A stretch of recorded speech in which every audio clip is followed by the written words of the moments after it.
I can kind of work around that. Usually I have like because I do like most of my shit digital.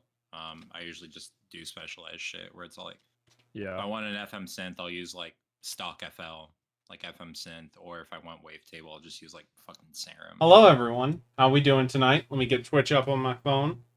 We got Lid, Gondola, and Dawn. Wow. We might have another person show up later, probably. Not sure when. Wow. All right, let's just jump into this. This is running a little late just because I had some technical difficulties, but yeah, we're not that late.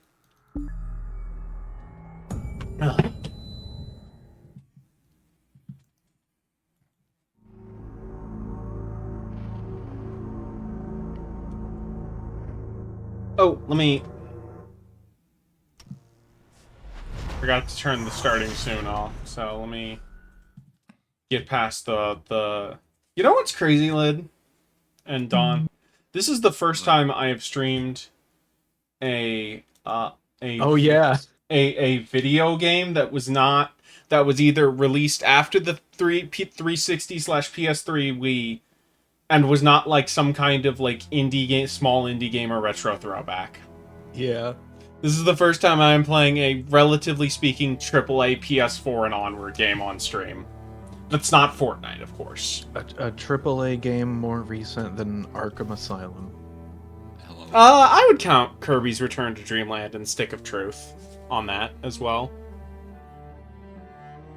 It's just the premise for sure. Alright. Hopefully, I'm starting at 0% because I'm loading. Hopefully, the game... Absolutely not above that. I should make that clear. I did a Tesla. I'm just... More specifically, hopefully the game doesn't skip any intro cutscenes or anything. Oh, let me also, while I'm in the settings... Hey, Stu. Oh, also, yes, stream in Discord. Gondola did ask for that. How we doing, Stu? I'm doing okay. How's everybody? Doing good. Killing I'm not. freaking epic. You will never be epic. Okay. How do I sound? You sound fine. Okay. I will turn up my end. Yeah, you're a little... Let me see what I have you at. It's probably fine, but... I have you at 110, so I'll just boost you up. Say words, Stu. Oh, am I a little quiet? You're fine. Little bit. No, you're fine. I can turn you up on my end. It's perfectly fine.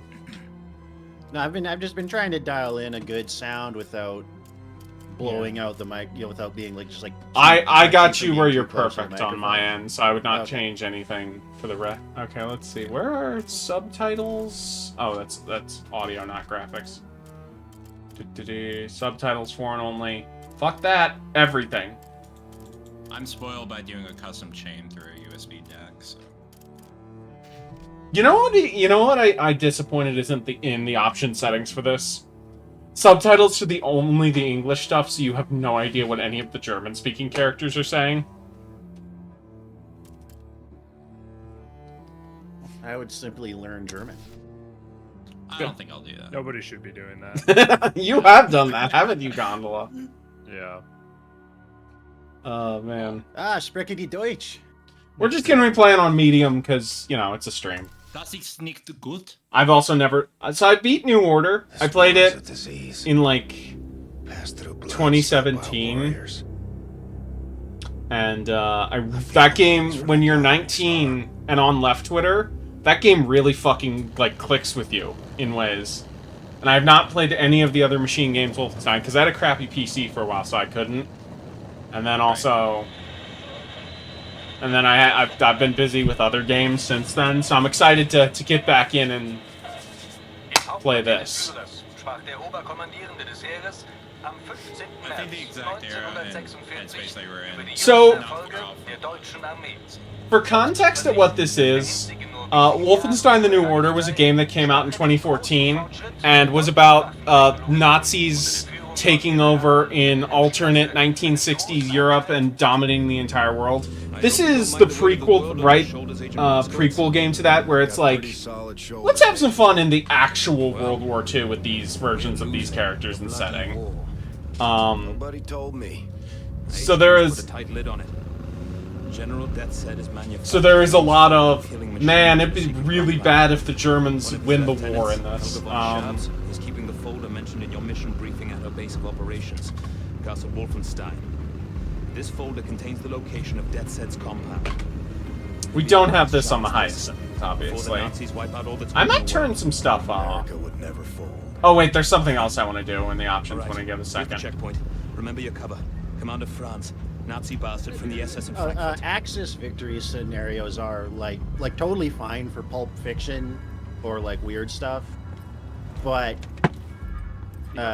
setting aside straight up fantasy elements like these games have and that sort of thing, like it is impossible to imagine. Well, the fun thing about like what these games are trying to thread the needle of is doing pulp Nazi settings, tropes, and tech, but with like Nazis written like. No, I'm just saying this game. I'm not offering that as a criticism of using it as a fictional concept. No, I'm just saying there are ways where this game's, and we'll get more into that in the New Order with how it handles ancient secret Jewish technology. But it doesn't always thread the needle best, but I respect it for trying. While I'm also I just in think the it's graphics funny setting. to talk about how utterly overmatched the action. You know what we gotta do? You know what we gotta do? Let's turn down all the fucking blur. We don't want blur. Fuck blur. This is an anti-blur zone. Saying this. Yeah, I keep saying this. How's the game audio, by the way? Is it too loud? Too quiet? It seems okay to me. Okay. Actually, oh yeah, I'm watching on the Discord though. I don't know how it is on the Twitch stream. Okay. Well, if it's fine on Discord, I imagine it's on. We got 7 people in here. That's good. It's a teeny bit quiet. Let me see if I can turn it up.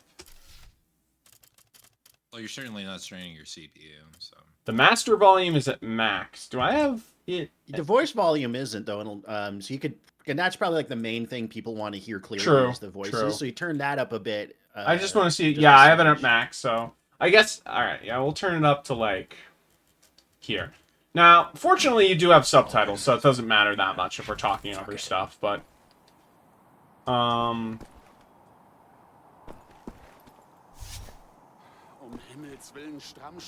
But like I remember I read this essay a few years ago about Operation Sea Lion, the hypothetical plan to invade Britain after France fell in about like 1941, and it would not have worked. No, like at all. Well, first you have to utterly crush the British Navy, which good luck with that. Which, like, is not... The Germans had one battleship that was, like, barely a battleship, and the British had, like, 30. And aircraft carriers, and just, like, the Royal Navy was so much bigger than the German and Italian navies put together. They couldn't project much power in the Pacific, tied up defending the home islands. There was just no. Well, that's also because part of the Japanese army got utterly humiliated, was bogged down in China, and got utterly okay, let me give them the papers. Utterly destroyed. Oh, this joke. Aus Frankfurt. Sind Sie Frankfurter? Ja, ein Hotdog.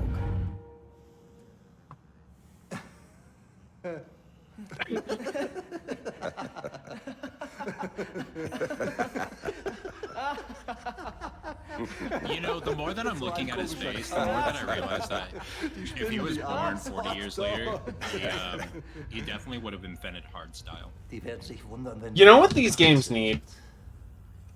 It's a shame that both the modern Wolfensteins and Doom do not just have a POV, like a camera on the bottom of BJ and Doom guy's face at all times. Something is lost in that. Yeah, those are very charming. The little portraits doing the shifty-eyed animation. For the record, these are not the first games to not have those. They've basically been cut out since they made non-2D ones, and in Doom's case, since 64. But it's still missing something, you know? I feel like you could bring that back for some games. It gives it a sense that, like, it's a first-person game, but you still get a sense of, like, the guy, the character you're playing. I also liked in don't know if it did it in Wolfenstein, but in Doom, how it got more beat up the more damage you were. Yeah, that's also good.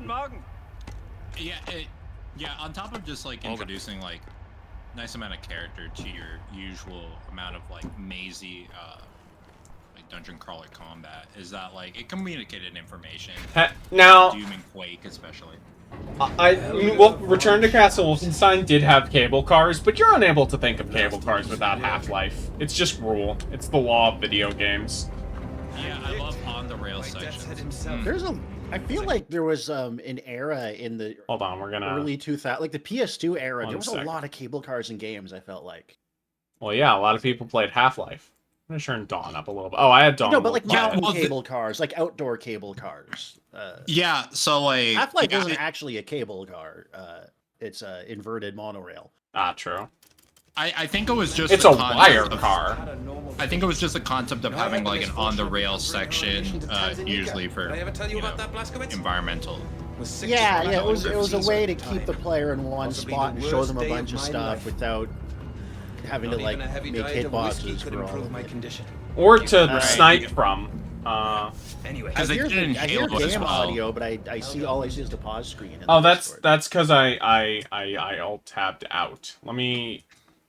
Yeah, okay. It's fine on Twitch stream, but let me redo it on Discord just because I had Dawn set quiet by mistake. So let me. I actually like the cable car in Resident Evil 4, but this was Resident Evil 4's shooting is so good. I'm pretty sure I sound quieter now because I was on a call yesterday and I think my keyboard was just simply coming through. No, I had you at like I had like you at like 74%. Well, I do turned way down to really loud at some point when I was in. Once we have that, well then, we can launch an assault on his base of operations. Shoot him dead. Turn this failure of a war around and be back. Just in time. Yeah, that's definitely how the next game is gonna go. 100%. So is this released at? So this was released after. This was released the year after the New Order, but before New Colossus. So it is okay. Yeah, so this is basically like, hey, you know all that classic Wolfenstein stuff we could do beyond the opening of the game. What if we had our cake and ate it too?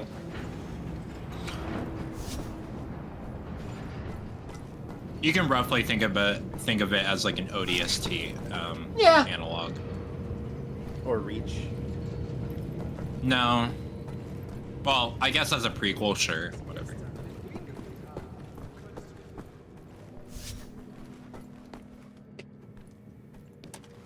But yeah, I've not played this before. Okay. What if they made a Doom where you could see like the reflection of Doom Guy's face in his helmet, like Metroid Prime? That'd be cool. There you go now. Sleep tight. Like if from like the flare of like a minigun, you could like see his big stupid grin in the helmet. We're gonna be going for as many stealth kills as possible in this because I like stealth. I wouldn't like that concept too much, but I get the appeal. I don't do that as much now. I've come to recognize when games are good or not good at it. But when I was a kid, like any I'm not saying this game isn't, but any game that offered a stealth option, no matter how badly implemented, I was always like obscenely committed to doing it. Like, did you ever play Black? No. The shooter by the Burnout guys? No. It was a late PS2 first-person shooter where they took, like, you know, 'cause did you ever play any of the Burnout games? Mm-hmm. Yes. You know, they were very pyrotechnic, lots of like sparks and particle effects and smoke and stuff. They applied that to a first-person shooter and combined that with like really like elaborate environmental destruction. Like you could just shoot like if you threw a grenade in a room, it would actually like blow bricks out of the wall and blow out the plaster and like destroy the furniture and leave scorches and smoke. Like really like pyrotechnic interactive environment gunfights. Which when I played that game, I thought that was going to be the future, and then it just kind of didn't happen. The thing, well, two things. One, PS2 games loved having awful fucking stealth sections because they played Metal Gear Solid, and we're like, we can do it. The second is, the stealth in these games are pretty good, except for the one thing of, you are not allowed to move the bodies, which is annoying. Well, that's how you know the stealth is meant to be like a it's not or an encounter opener and not like a committed playstyle. Yeah, no. Yeah, right. Which is fine. 13? But I always like 13? to 13. It was like a cel-shaded first-person game based on an espionage comic. Had David Duchovny in the lead voice role. The one that got the bad remaster a couple years ago. Got the terrible remake, yeah. Do you think Indiana Jones, because that's being made by these devs, is going to lean more or less into the stealth aspects? For Indiana Jones? Yeah, for the... I think it'd be about the same, wouldn't it? I don't know. There's a lot of sneaking around in those indie movies. There is. That's what I'm saying. But it's also like Indiana Jones sneaks into an area that a shotgun? and an action scene happens. So it's like an interstitial breather encounter opener stealth versus as a straight ahead playstyle. Ah, Kessler was your contact. That was fast. Kessler was your contact in Wolfenstein, the new Return to Castle Wolfenstein. Lance, we can't find Lucy's present. Over. If you know type moment.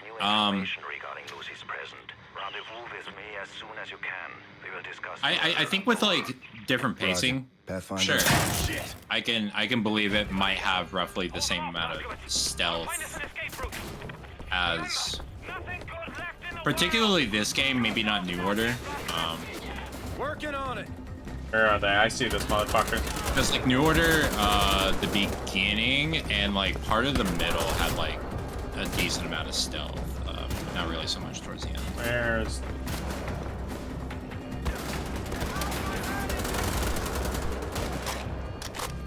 Oh, anyway, yeah, that game Black had stealth options that were they're kind of like very simple and not that well implemented. Again, they're just meant to open encounters, kind of. You could stealth kill guys, but I just tried to play the game like it was. Oh yeah! It was Metal Gear Solid. First off, nice. Second off, I didn't even see that barrel. That sounds about right. As Andy said, it's all enough of those. Enough people play Metal Gear Solid, and then they thought, okay, let's reinvent it. I remember Killzone had bad stealth. Yes, that is correct.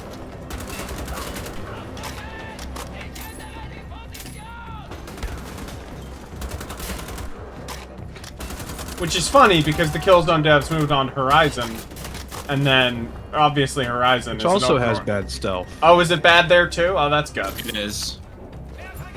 The stealth section in the opening section of Horizon Zero Dawn is so bad that it made me not play the game.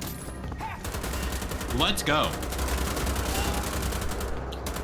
I personally stuck it out, but honestly, coming along, Wesley. I'm really missing out.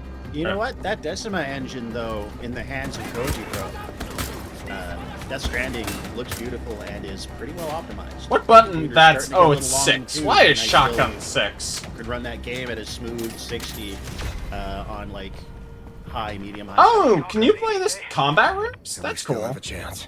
Kessler knows something. Well, it's worth bloody note if we don't get out of this place. Any of you play... It's probably more... Sorry. That's right.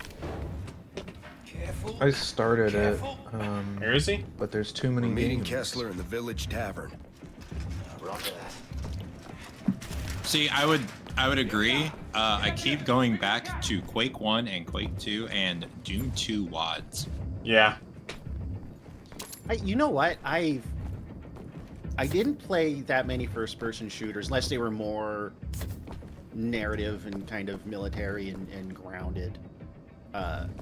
Because as a kid, some of the ones I played were mediocre and they didn't have good pain responses and stuff, so they just felt weightless, and I just thought that was just kind of what that style of shooter was like. So I kind of wrote them off, and I've gotten later in life, and I've watched some YouTube videos, I've got more of appreciation for the design of them. But then every time I try to sit down and okay, I'm gonna play Quake, I'm gonna do this, that, I find I can only really play them for about an hour before I start to kind of just lose interest.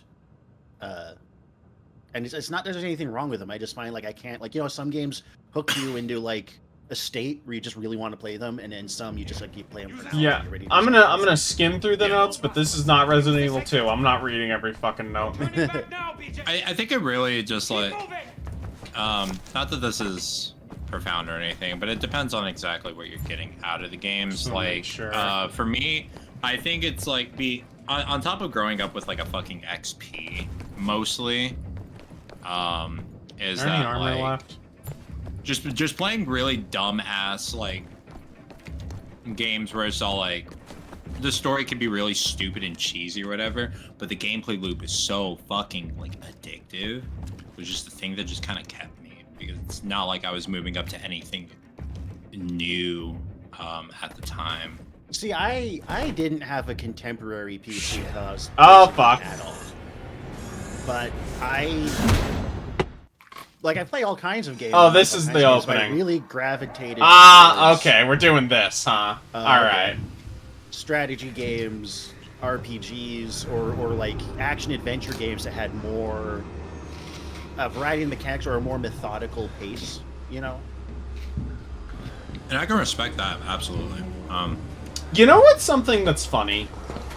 I feel like over the past 10 years, probably 15, more video games have had opening credit sequence than movies. They've certainly been better, in my opinion. I like when movies have an opening credits. I don't know why we stopped. Well, I kind of can see why we stopped doing that. Games, I feel like it fits because like you get kind of like a break from the first 45 minutes of gameplay.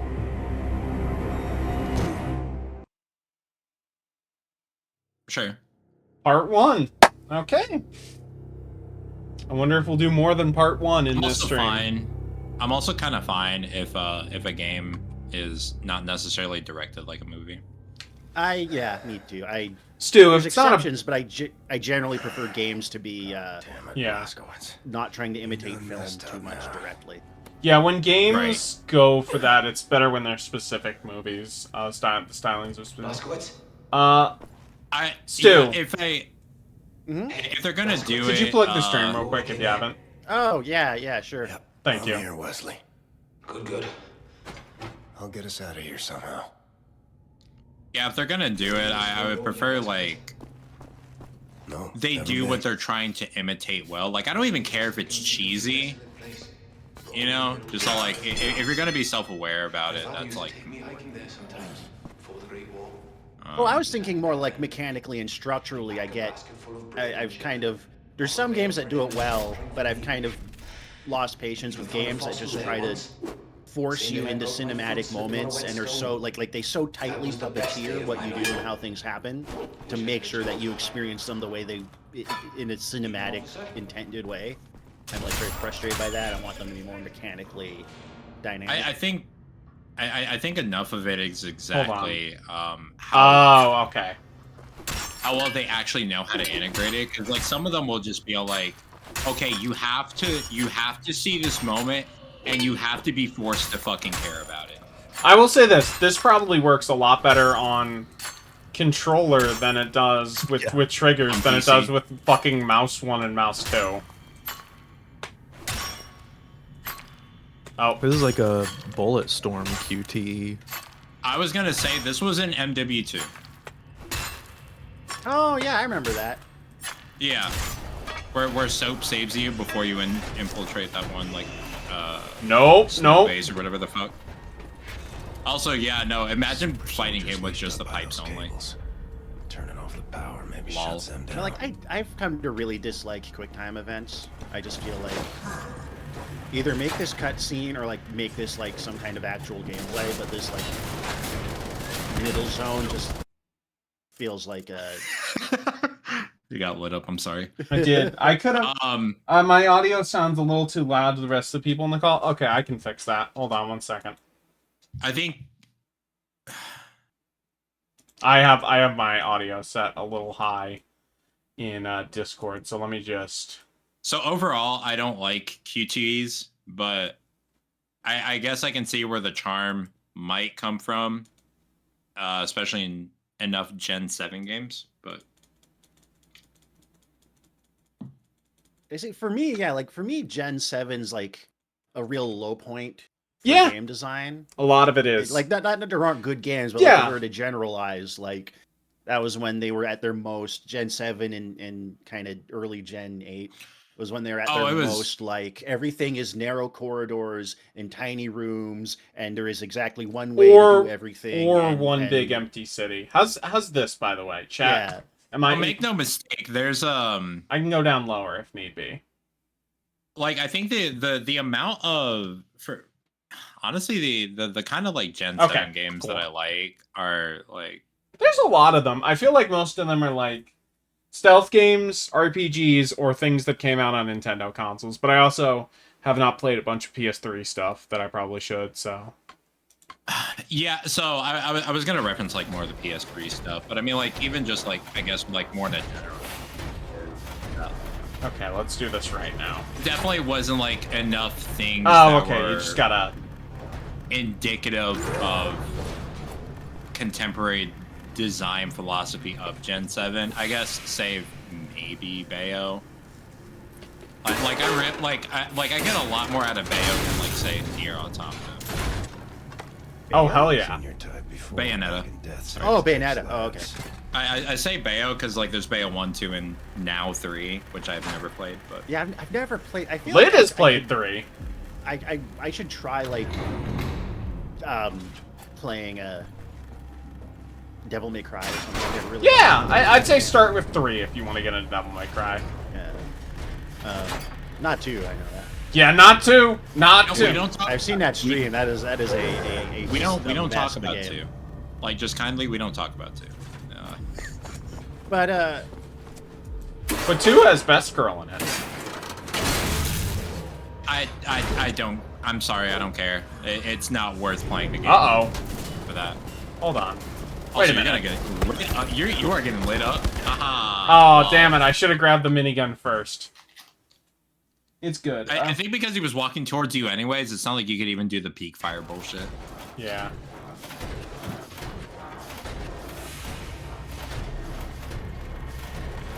I like my games. You got to be aware feel of your more settings, which I'm obvious, or surroundings, which I'm bad at.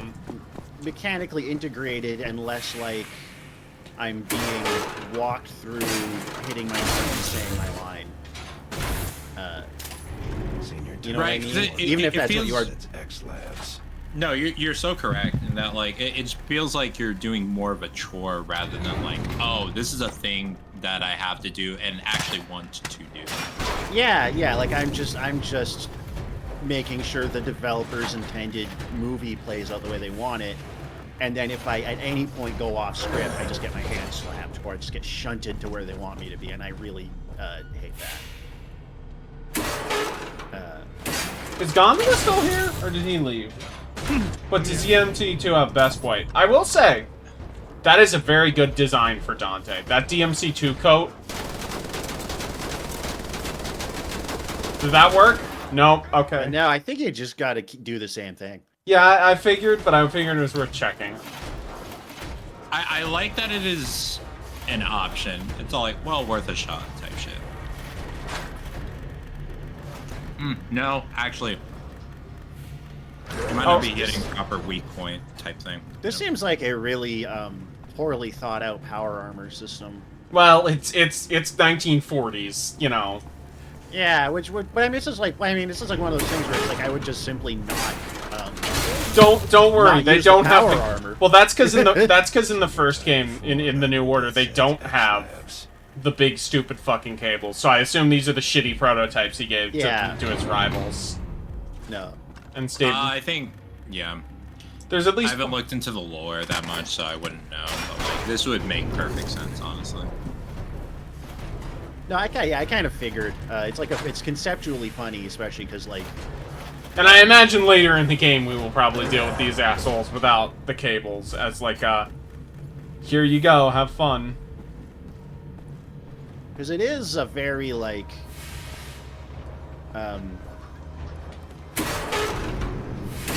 Video gaming. Procurement is full of things being used that aren't ready for prime time yet, with like really stupid, poorly thought out limitations. Well, I mean it's the Nazis, so you know. Yeah. That's kind of their whole shtick. Oh, everybody did it.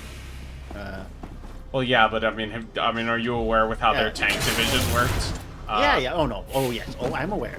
Okay. Okay. Is that everybody? Seems like everybody. Are there secrets? I wonder if there are secrets that I could be looking for.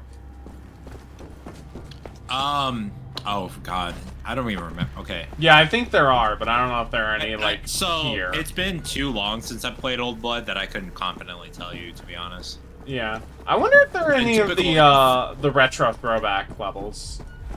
You know, how in Doom 2016 there are the, hey, you want to play a Doom 1 level? This has that, but with Wolfenstein 3D, or at least Old Blood does. Although I don't think they did a whole level. I think they just did sections. Sorry. I will take that gladly. And map. So I remember them in like Doom 2016 especially, and I'm just all like, oh, okay. This is cool for maybe exactly 10 seconds.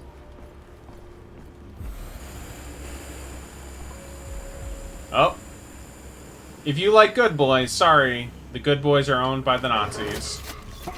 Oh, they're not good. Ooh, look at them. I feel like they deliberately tried to make these designs so off-putting that they no longer felt like dogs. Yeah. And make you feel bad about it. Yeah. No, absolutely. And of course you can eat the dog food for some basic health, because, you know. It's Wolfenstein. Of course you can eat the dog. Oh, that's a unique way to introduce the mechanic and also be like, hey, you want some free armor for the next section? Yeah. I'm going to create a Twitter account called Can You Kill the Dog? And you gotta go, yeah. Yeah. Uh-oh. I would absolutely respect it if you could go through like a lot of the PC98 dungeon crawlers as well, just being all like, can you kill the dog? Let's find out. You didn't see anything. There's probably more games where you can kill the dogs than ones where you can't. Probably. I mean, it depends. It depends on if you have like a temporal cutoff. Yeah, because like not enough people have played like shit like COD 4 or Quake or Wolfenstein. Let me see. What else? What else? I don't know. Dark Souls has got Tomb Raider 2. Yeah. Well, okay, okay. Yeah, any of the Dark Souls. I'm gonna say something bold here, a bold stance. If it's a wolf, it doesn't, or fox, it doesn't count. It has to be specifically a domesticated animal. Okay, well that's. I think it has to yelp like a dog. Yeah, I think. So these guys just go back. Because wolves are a wild animal and werewolves, and there's like primal food, whatever. Like dogs are something that is explicitly our friend, and we have to. Dog? That counts because it could be humanity, but it is in a position. Same thing. You're on the wrong side.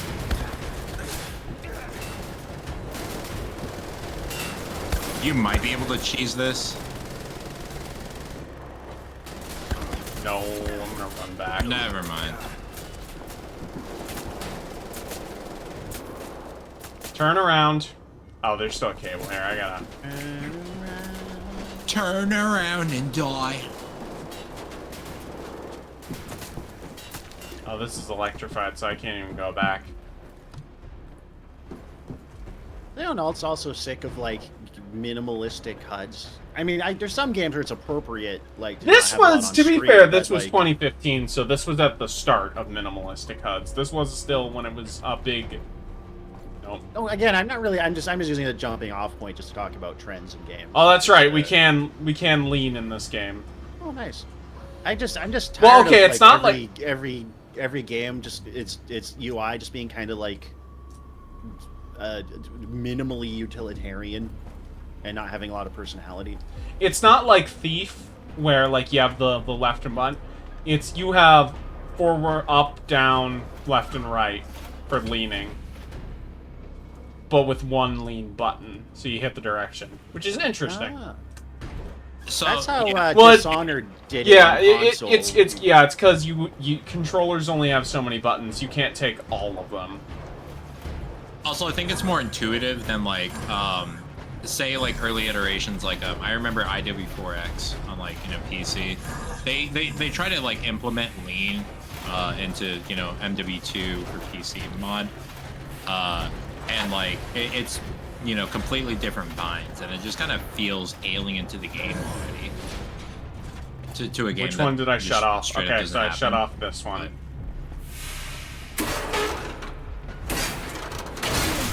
Also, I guess for HUDs, like, I can forgive minimal if it still gives me all the information I need, and enough of the ones that are so intent on complete minimal is that like they won't give me all the information that I need. Yeah, so, of course, it's just gonna be that. I like games to convey information diegetically, as much at least certain kinds of games. Nope, you didn't see me. But I just want, like, whether there's a lot of HUD or a little of HUD, I just like the way it looks to have some personality and aesthetic that, like, mirrors the game you're playing. You know what I mean? Yeah. I do. Yeah.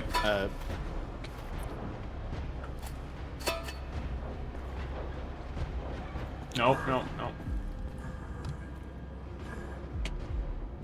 And I just feel like that's one of the things I don't really love about the like Resident Evil 7 and later games. I feel like their interfaces don't have a lot of personality. They like old Resident Evil games, their interfaces had a lot of personality. They had a vibe.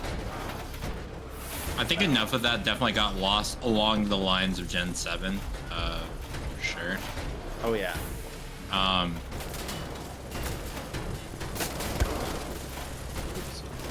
Because even the type of like uniqueness that you got out of HUDs and like shit, even fucking Call of Duty was just kind of like, oh, it was there and then it kind of wasn't. Yeah, whereas everything now, it's just like they're so focused on just like efficiently conveying information. We're playing fast and loose. Let's see, which one are we? Anything else? It seems like. And it's like, I mean, this is a game. This is a creative, artistic experience. I want. Which one is it? Oh, it's this guy. Cool. And I remember when Diablo 2 had like stone sculptures holding orbs that had your health and mana in them. That was cool. True. You know what's also a smart thing they should maybe do with these? Set up a fucking alarm that's connected to them. Yeah, the fact that they see that a prisoner's escaped, they shoot at him until he goes out of sight, and then just go back to patrolling is very funny. Well, they are basically zombies. Just, you know. Oh, I thought there was, like, normal guys. No! These are not guys in mech suits. These are people that have been used for Nazi experiments. Oh, okay. Alright, that makes a little more sense, then. They're like Big Daddies if there were worse. Yeah. Anyway. Yeah, because they came from concentration camps. Shit,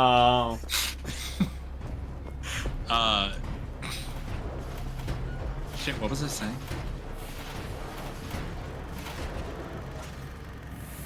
Ooh, look at all that stuff over there. I don't know, I was onto something. You know what's interesting? There's shining, glowing, hey, look at me, collect me stuff in this game, but it's not color-coded. It's just, hey, look at this light.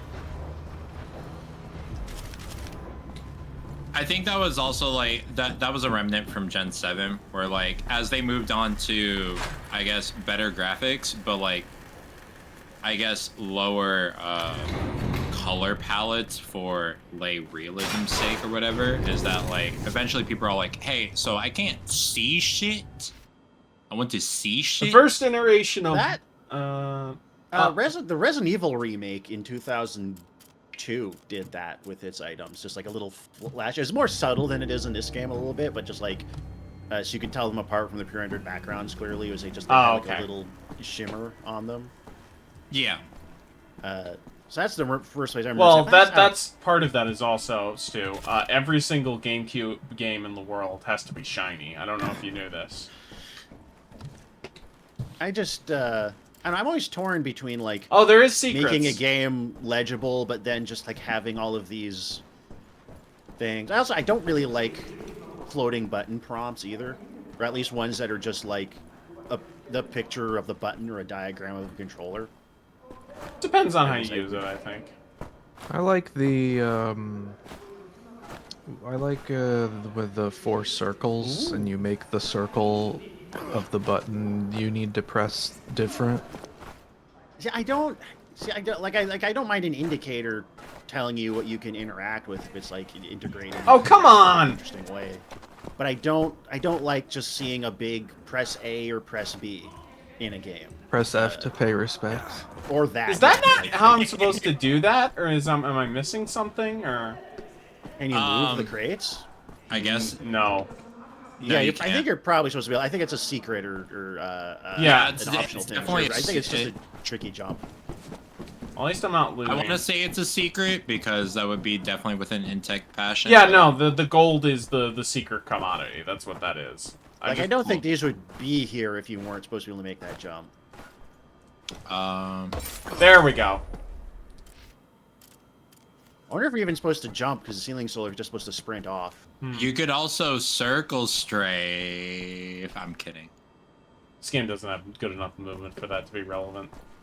Yeah, I wish. Like, BJ can move pretty quick, but he is a little blocky. He can circle strafe in Quake Champions, though. So. Okay. I've been thinking about, Oh, right. We have to do this more than once. Survival horror game that has tank controls.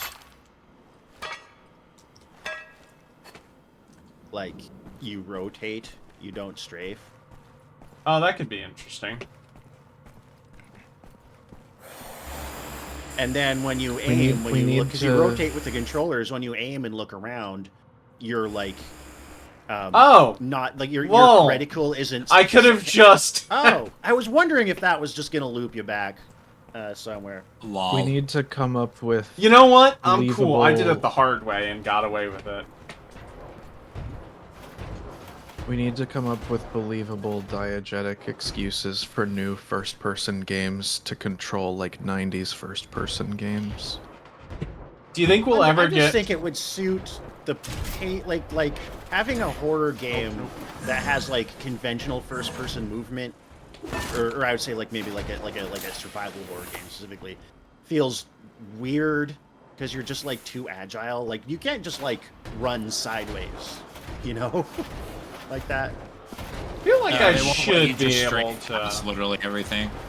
So it would be neat to have you like, not for the sake of, not realism for its own sake, but to just force you to move in a little bit more of a normal way, so that when you confront threats, you're not like super confident in your ability to, eat my ass. Nar. But yeah, I was just thinking, so like, you know, you have kind of tank controls, and then you have a run button that just runs you. So like, if you're running, it's sort of like driving a car in first person. Right. And so you don't also have to hold down forward. Hey, buddy. And then, when you look around, it's not, the reticule isn't always center frame. It's like your head kind of, your virtual head only kind of moves when you mouse near the edge of the screen. So like if you're aiming or interacting with things, it's like those like really old like Ultima Underworld type things. It's kind of. Yeah. Okay, you get it. Yeah. And I just think that would be neat for a horror, like a survival horror with like a lot of those like adventure game and maybe some sort of immersive sim-y elements. And then like the aiming isn't like center reticule aiming. That's just the whole uneasiness to it. Although I would say there'd be like a look button where if you hold that down, then it's like the camera moves, the screen moves with the mouse, but it's like a button you have to hold down. Oh, you mean like a center look? Yeah, there's like in old well, like Tomb Raider kind of. Yeah, I'm thinking of like whenever Doom and Quake were like new games and like enough people were playing on keyboard only, they would have like a dedicated button or like, you know, a key bound to center. Oh, doggy's up. Yeah. To where you were,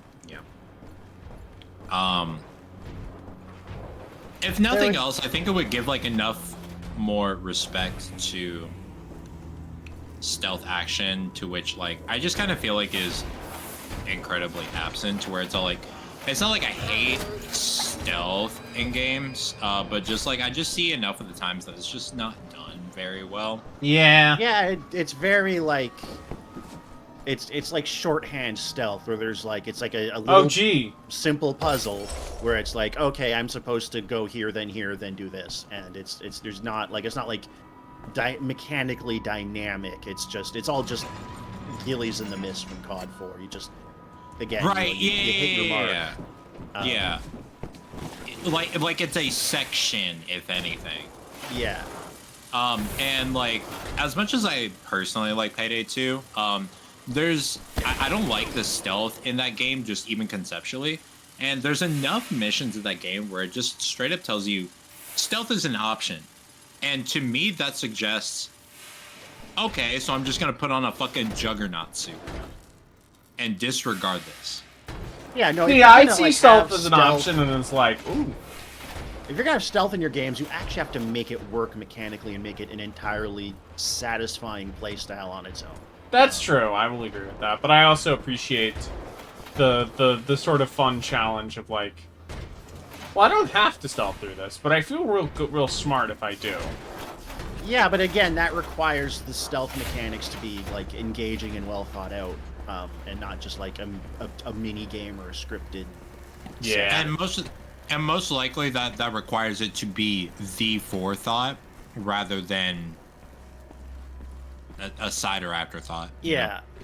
Yeah, exactly. Which is why it's tertiary stealth often is just like at its best it's just like this, where it's just I've been playing Fear recently, and the little moments where you briefly side it, which is the kind of shit that I love. Andy, don't do it, don't kill yourself. Okay.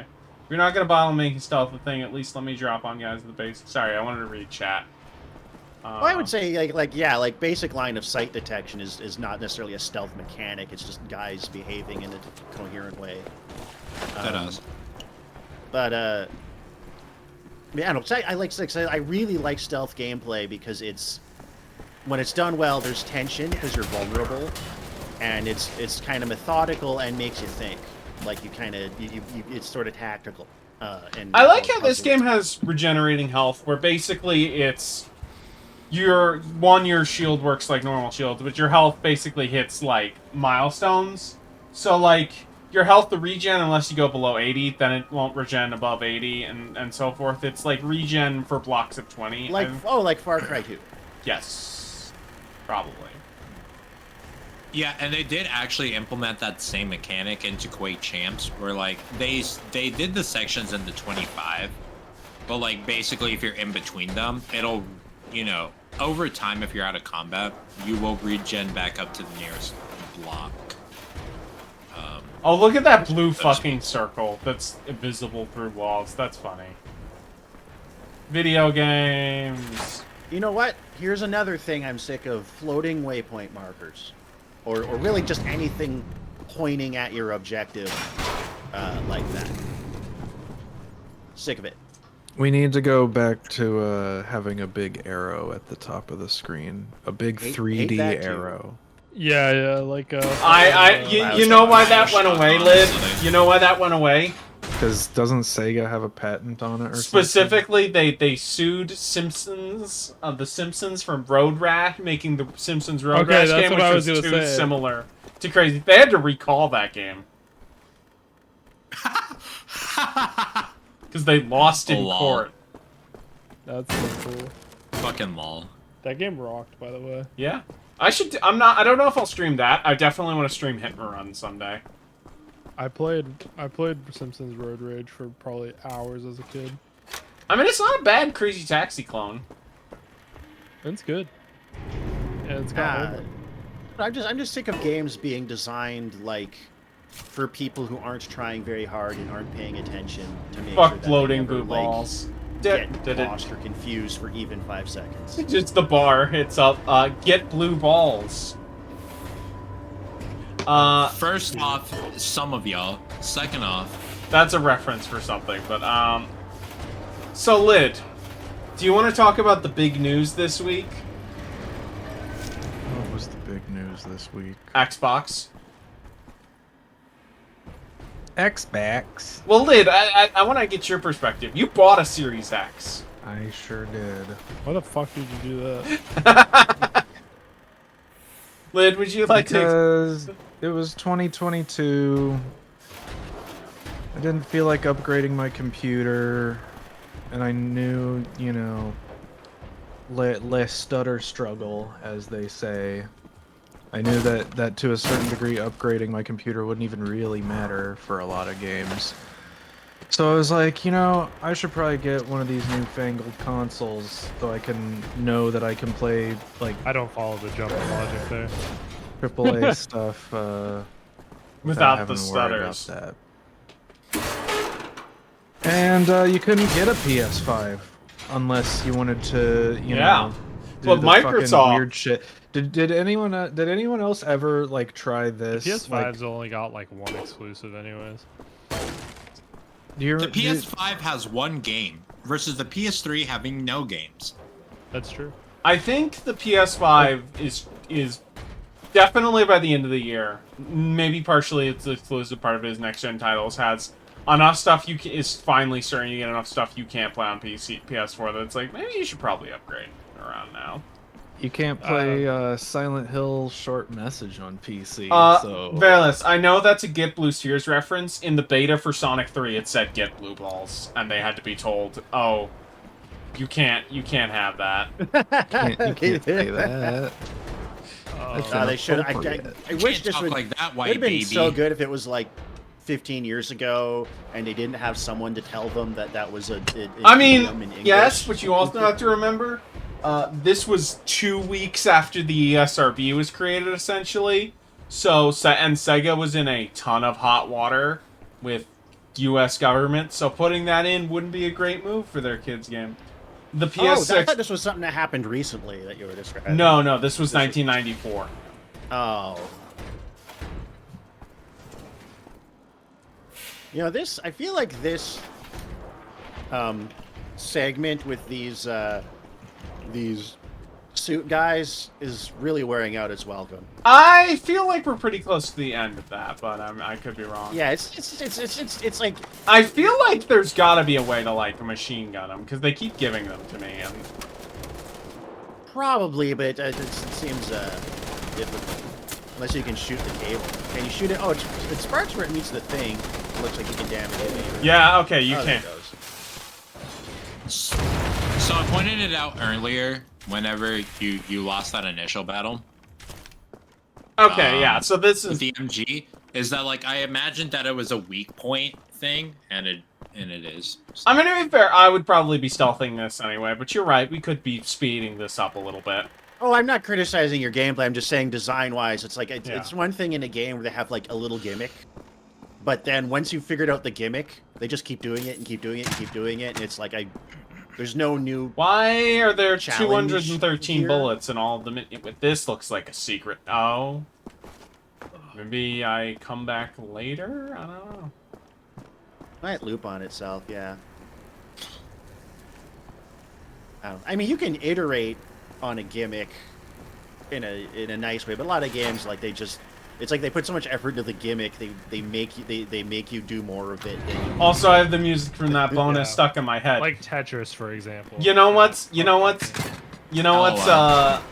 better than having the music from Sonic 3's bonus stages stuck in your head, Lid?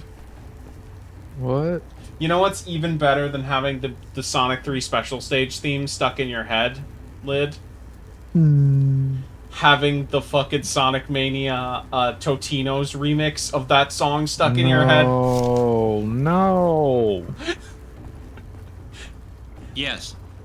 So, for people who are not aware, YouTuber Silver Darky makes weird edits of musical soundtracks, adding in stuff. It's kind of a YouTube poop music video, if you will. And he remixed, or he has a channel I think made of different accounts. I don't think it's one guy.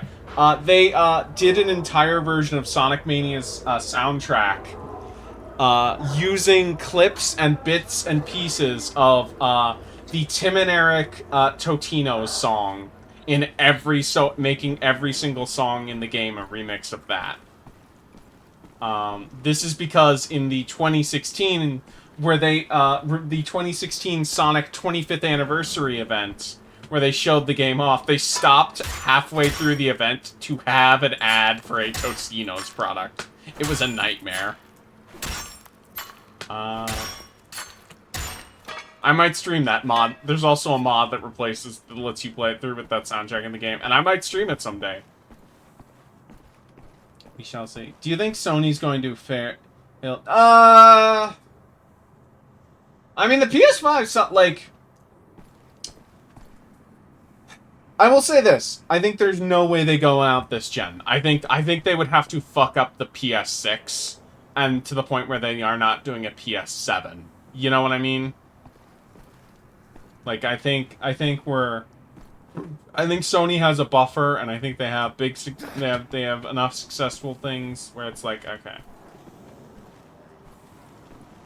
Uh-oh. I mean, is the PS5 considered a, like, how is it selling? On par, if not slightly better than the PS4.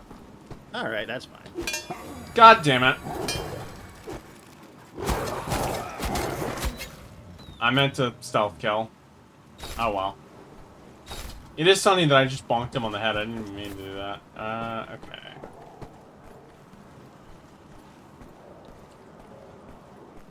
Can we can't bash the grates open like Erica sound.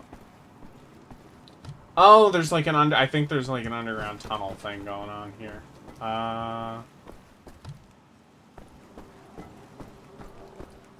No? Oh, here it is. I think that's how they're... Yeah. Yeah, well, VR exclusives is also how... Because PSVR 2 does seem to be the dominant full player in VR right now in terms of gaming. Oh, is it? That's how it seems. I've heard the best thing about it, PSVR 2, and it's the most accessible and cheapest, so...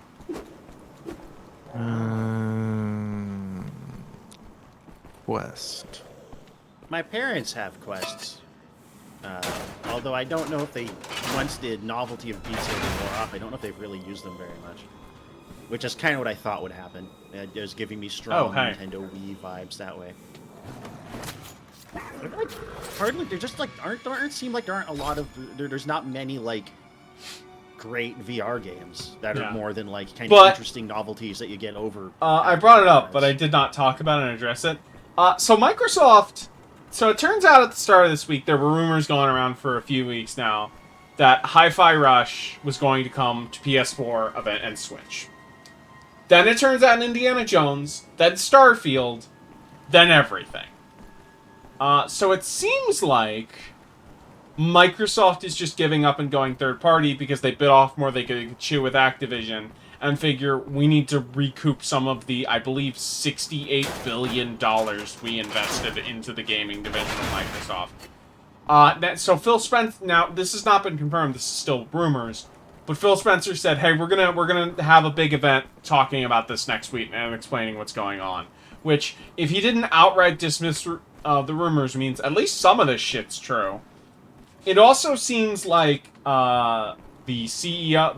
This is given marching orders from the CEO of Microsoft upon the Xbox team, and there's not really much info on it. Also, it seems like the ZeniMax team is rebelling against Microsoft because they don't reveal sales data for games, and that was how their bonuses used to be given out. Oh, Jesus. Yeah. Yeah, I can see why they'd be pretty pissed about that. I don't know if you... I mean, when we're at the point now where it's like... That's the thing, Barry. It seems like we are finally at the point where there are enough handfuls of, like, actual, like, 8-hour-plus experiences you can get with VR on platforms. But it is just... It's just a handful of exclusives rather than a whole-ass library. But like I mean, I've heard good things about Half-Life Alyx, but other than that, are any of them, like... Yeah, I can name a few. That good as games? The big three that I have heard from VR pushing, aside from Alyx, is... Well, one, the Star Wars thing. I've heard that's... Galaxy's Edge is pretty cool. I've heard good things about the Resident Evil VR stuff.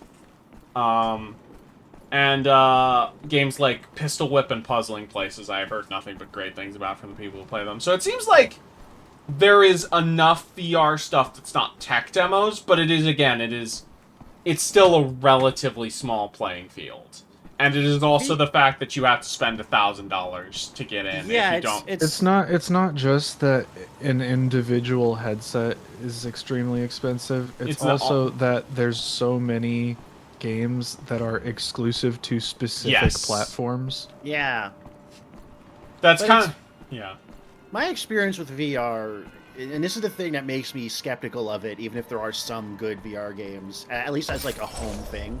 I could see VR technology bringing back arcades, because then you can have like room and specialized peripherals, and then it is like something you go to do for an hour or two and then go home. Right? Yeah, but like I think we're still like VR is definitely much better right now than it was like 5 years ago or even 3 years ago, but we're still not at the point where it is like mainstream, like this is as important as non-VR gaming. It's still... That's what I mean. Like, will it hit the... Can or will it hit that point?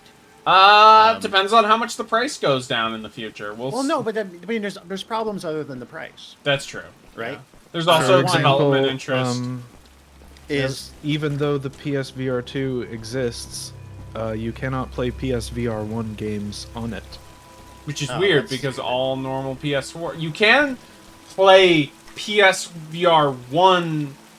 You can use the PSVR 1 on a PS5, so you don't have to just stick to your PS4. But it's still not great that you ever want to. Yeah, especially when that thing's like way less comfortable and older and. But okay, here's the thing though about VR is one, it's kind of exhausting to wear for more than an hour. I've heard some of the more recent headsets are better about getting more comfortable and the motion sickness stuff. So. Oh, maybe. I've used a Quest 1 and maybe a little bit of a Quest 2, which admittedly not hasn't been. Yeah, I've heard semi-rough things about, especially the Quest 1. I've heard better things, I think, about the Quest 2, but yeah, it's not consistent around all the headsets. Yeah. But there's also the interface problem. So it seems like, to me, my experience, most VR games are trying to be like immersive first person. And there's some problems that one of them is that you can't, like, you have no tactility. So all these games where it's like you're sword fighting, you're grabbing stuff, whatever, there's no tactility, no resistance. And that limits the ability of your, like, because they're built on, like, your movement mirroring what's happening thing. And that seems like a big problem to me. It does seem like... You're supposed to be pantomiming like you're driving a car or holding a gun, but there's nothing to hold and no weight to it. It does seem better on that front, thanks to like Sony's and Nintendo's pushing of like HD Rumble specifically, but I don't know... Like, that's still not but still, like, if you're sword dueling, you're like pressing against a wall and your arm just goes out into space. Like, that seems like weirdly disorienting more so than it is immersive. Some of it is on the software end. Like, games like Blade and Sorcery have done a good job of making it so that, like, the physics of, like, swords and stuff actually, like, react to their environment in a way you would expect and don't just, like... Yeah, but then you don't... But, like, there's nothing stopping your arm from moving there, and there's a Discord... And I do think there are a lot of VR stuff is now moving towards the...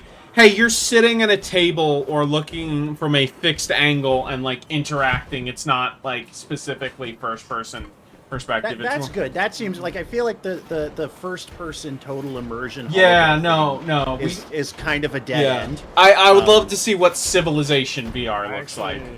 I disagree. I think they're going more towards the fucking holodeck shit. Because that doesn't work, because it just makes all the elements that don't line up. We are at least at the point where more acute. We are at least at the point where games no longer have to fucking teleport you around in short hops.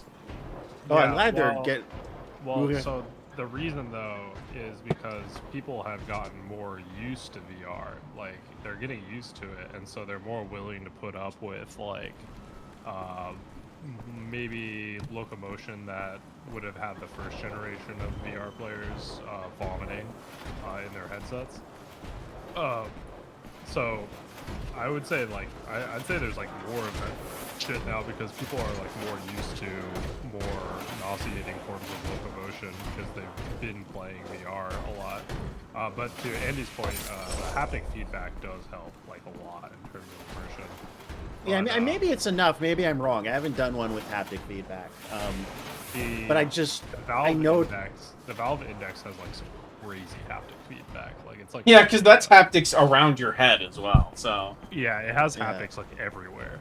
Oh, okay. So maybe that's something. But and the other thing is space too. Like, yeah, if you're supposed to be doing this, like if VR was just like a very comfortable thing you could wear, and you just like held a normal game controller, but you just had depth perception and could move your head around. There used to I be feel a like VR. that would work better for a lot of stuff than like the full motion controls. For some stuff, it does. Yeah. There's like okay. There's like a couple of games that are like that, like racing games. Yeah, no, like VR is like right now. I feel like where 3D was in like 1994 in the States, where it's like we still don't have the impressive stuff, but we can like we still don't have like as 100% where you want it to be, but it's closer now. Yeah, well, that's the thing. Like, I see like the technology sticking around. I just don't know if it'll become. We're in the rehab real games, and there is now a pledge, but it's still not. We're in like the Doom era where like 3D still means you can't look up and down. Yeah. What I'm saying is, I don't know if it can hit the point where it like you put on a VR headset instead of using a monitor. Yeah, no, we are not that. We are at least 10 years away from that. I don't know if it'll ever, like, I'm wondering, like, I don't know, will it ever hit that point? Will it really just be, like, the thing you want to be immersed in for long periods of time? Ever? We're know. currently doing an experiment with that with the Apple Vision Pro. But the problem is that costs 4 digits. Oh, it doesn't matter because it's first of all, Apple. There are people who buy Apple. That's true. So, but second. Oh, I'm not saying there aren't people who buy it. I'm just saying more mainstream stuff. But yeah. Well, yeah. One, it's an Apple product. People will buy it. Two, the people who are buying it as like a productivity product, which I don't. Which you know what's funny about that? Interesting gamble. You know what's funny about that? That's kind of how the Kinect ended up flopping for game. Oh, I dropped my phone. The Kinect ended up flopping as a gaming application, but it's used for like more practical stuff. Yeah, well, it's an interesting gamble because this is how Apple lost to Microsoft initially with personal computers in general. So they're kind of like, this is our chance. to yeah, do but to IBM PCs were a lot cheaper. That was why people bought them to do their word processing and spreadsheets over Apple products. Well, that's because they were cheap and had a big interoperable software library. That's an economy of scales thing. But well, Apple also has the economy of scale, like similar. Yeah, but if they want to be a product, if they want to win the way the PC won, then they need to have a big interoperable software library and a product that is. You know, I'm gonna say something. I don't like how ladders work in this game, where you like when you start climbing a ladder, you fucking teleport onto them. That's a little weird. I hate that in like every game that has. Oh, they're still just doing these guys. Well, this is, I think, the end of the section, and we were also away for them for a minute. So. What was that about Apple Vision Pro? Oh, right. I think the thing that people have in. Oh shit. These people are all fucking beta testers. You might be fine. I think I'm fine. Let's see. Hey, buddy. Damn. Lol. The thing with the Apple Vision Pro, people have been saying that so like weight used to be like a big concern for VR headsets. Right. But another thing that people I think are finding with the Vision, because it's actually like quite lightweight. They took the battery and it's not like strapped to your head, which is like the case for a lot of headsets, including the Oculus, which I have, which I cannot wear for more than. That's a cute animation.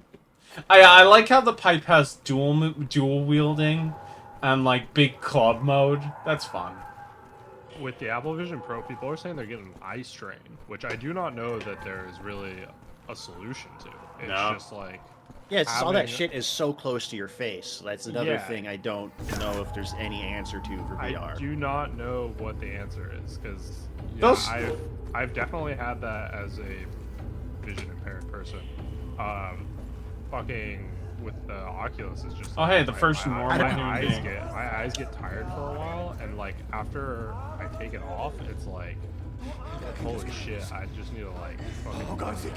Yeah, that's what I mean. It's like it's just more than an hour, maybe two at most, and it's just like there's just all these different things that make it kind of an exhausting experience. Yeah.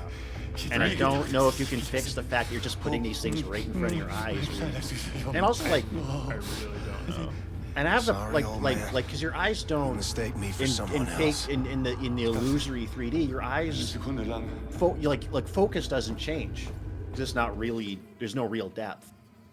Right. I have that problem with 3D movies where it's like my eyes move to something, but the focus doesn't change because the focus is set by the camera. Yeah, I see what you mean. And that's another thing that's kind of exhausting and straining and disorienting. So like maybe I'm wrong. Maybe they can fix this stuff and bring it down to a price point where it's like having a VR headset in your home is more than a novelty. But I think what's very possible is that for a lot of for entertainment applications, VR becomes a thing that you do at an arcade, where it's like you have different goggles. Like you have goggles that are paired with specific games or like combinations of games that have like a space for you to move around in, a treadmill you're on, peripherals like gun peripherals or sword peripherals, or like you have laser tag, but it's all done with AR goggles that like layer stuff over the environment you're in, just kind of like a green screened maze or something. I definitely do think I definitely do think AR is more interesting than VR for a lot of things, including gaming. But we'll see. I don't. I could see both, like finding like these niches where it's like you go like say like imagine laser tag. The answer is probably like genetic engineering or meds. Yeah. Or like it projects, like you have like a just like kind of abstract space, and then it projects like a scene over that space, and like gives you like monsters for you and your buddies to shoot at, or you can shoot at each other. One of the coolest applications of VR or AR rather that I've seen was, you know, I'm a musician, I play piano, and someone had created an Oculus AR app that like turns like playing piano into like a rhythm game. Like the notes like float. My knife's better than yours, bitch. Didn't you get like 5 stabs I think in that on makes you? sense. Yeah. Yeah. Well, I had extra health, so. Oh, okay. And also, I'm fucking BJ Blazkowicz. That's. I was responding to the you know, turning a piano into a. Can I open these cabinets? No. But yeah. No, I cannot. Ooh, armor.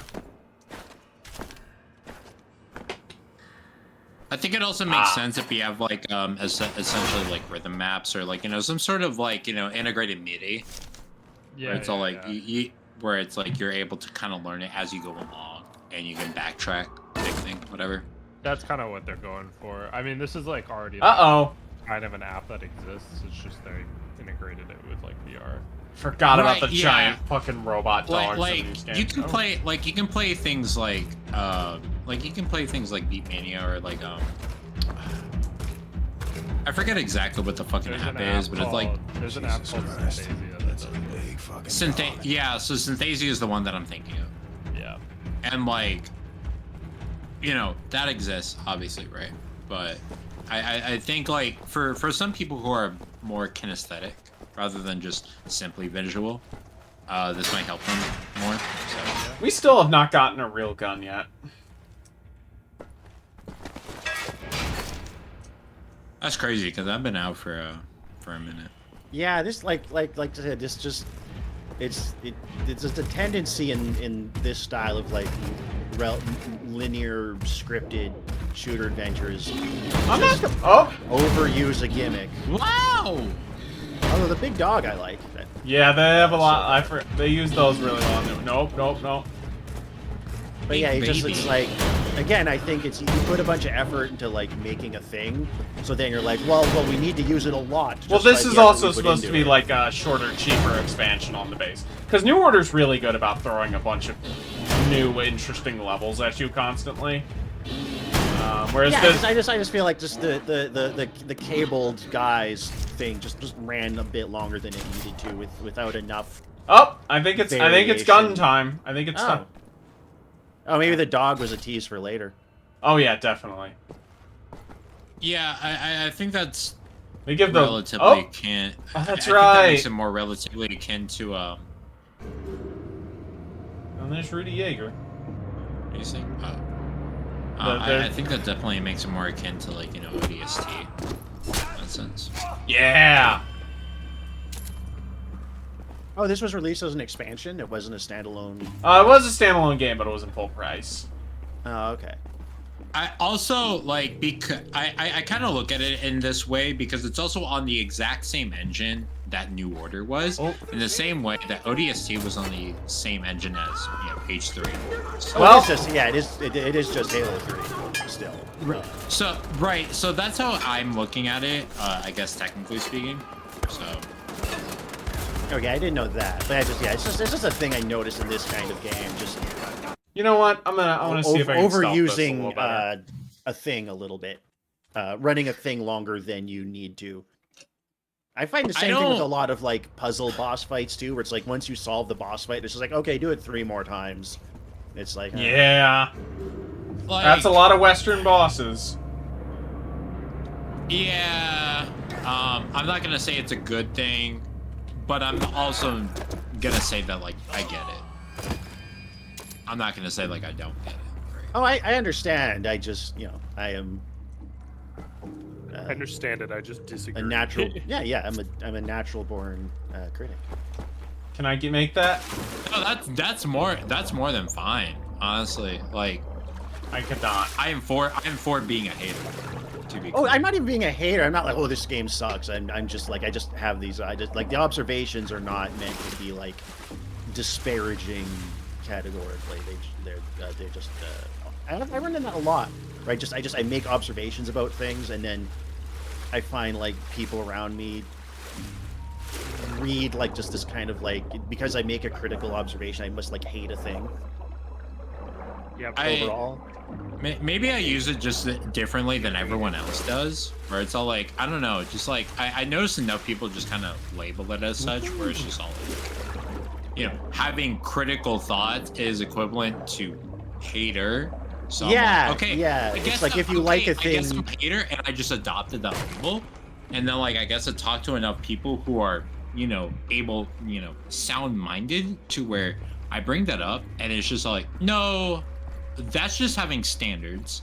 Oh yeah. Right, I forgot how this. Thoughts about how things are these made. Are enemies that will sound. There are specifically officers who sound the alarm, but you can track them and how close you are.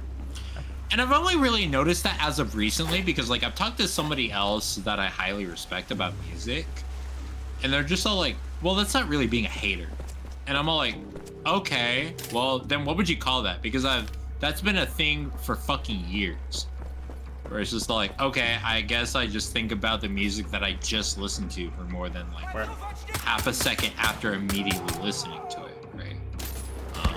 Yeah, that is all it is just thinking about the things you engage with critically. But it seems like a lot of people seem to think if you like a thing, you don't criticize it, and if you criticize a thing, you just hate it and are just being quote-unquote negative, which is just a term I loathe. Right, it's 2 genders. Yeah. It's 2 genders except even more gay somehow. Why are you just you're so negative? Why don't you just be positive? Just be positive and just like everything and don't think too hard about it. Sometimes if you don't like it, and I don't get that mindset, and it always bothers me when people talk that way, like a lot, as you can probably tell by the way I'm talking faster.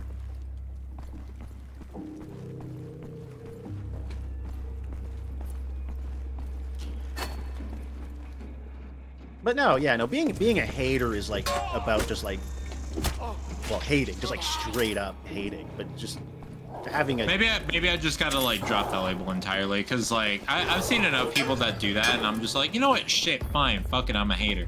Like, what do you care? I'll be there's things I'm a hater for, but that's just a whole different energy. Like that's what my podcast is kind of about, is being a hater. Oh, that sure. stuff deserves hating. It's the alarm guy. But yeah, no, just like even the things I love most, I engage with them critically, because I think that's just how you, if you have creative aspirations of your own, or just even want to be thoughtful about the mediums of entertainment and art you like, that's just like, how can you not? Like at some point you're definitely like setting a bar for some things, right? Last time, I swear. Enough of it is exactly where you're approaching it from, sure, but Is it I do need to keep the stream. Enough of it is just the baseline of standards, which I guess like enough people are just not akin to for a number of reasons, really. I point out attention span maybe too often as of recent times, where it's just like, especially in like visual novels, because I recently played Class of 09, and I was just all like, okay, cool. There's a lot like good things going on here and everything, but also this is far from the best visual novel that I've ever played, because I've also had the patience to sit down and appreciate things like... Oh yeah, I forgot how fucking good the silent pistols were in this game. That helps stealth a lot, obviously. I think it... Okay, so back to the actual gameplay that is on my screen. The silencers in this game are actually good for the stealth-oriented sections, that I can respect the stealth in this game more than, like, I guess your average contrived stealth section of an FPS from Gen 7, Yeah, like it's not incompetent, it's just very simplistic. Which again, the point is stealth until you're forced into combat. Yeah. Oh right, you're going out of your way to like probably stealth more than the game was designed with in mind. Yeah, and that's not working. Yeah, exactly. Where it's just all like, there's enough games that it's all like, oh, we're gonna contrive some thank you stealth because people are already doing this. I think it's because this is a our game. I think it's just meant to fit the escape espionage element of the game. Yeah. To just even have a semblance of it. And again, Wolfenstein invented the first stealth game in fucking 1981, so... Escape from Castle Wolfenstein. Right, the OG OD. Yeah, which I don't think, like, has anyone ever actually played that? It's on Steam, you can get it for free. I'm gonna be honest, it's not my favorite thing, but I get it.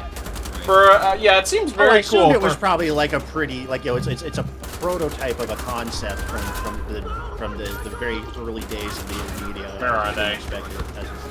Curious if anyone even checked it out. But like simple stealth as an engagement opener for an action game works really well. Like Last of Us does that pretty good. Where you kind of have like a relatively simplistic stealth system. It's kind of just like how you open an engagement. That one was... I don't know. I actually kind of didn't like it too much in The Last of Us, but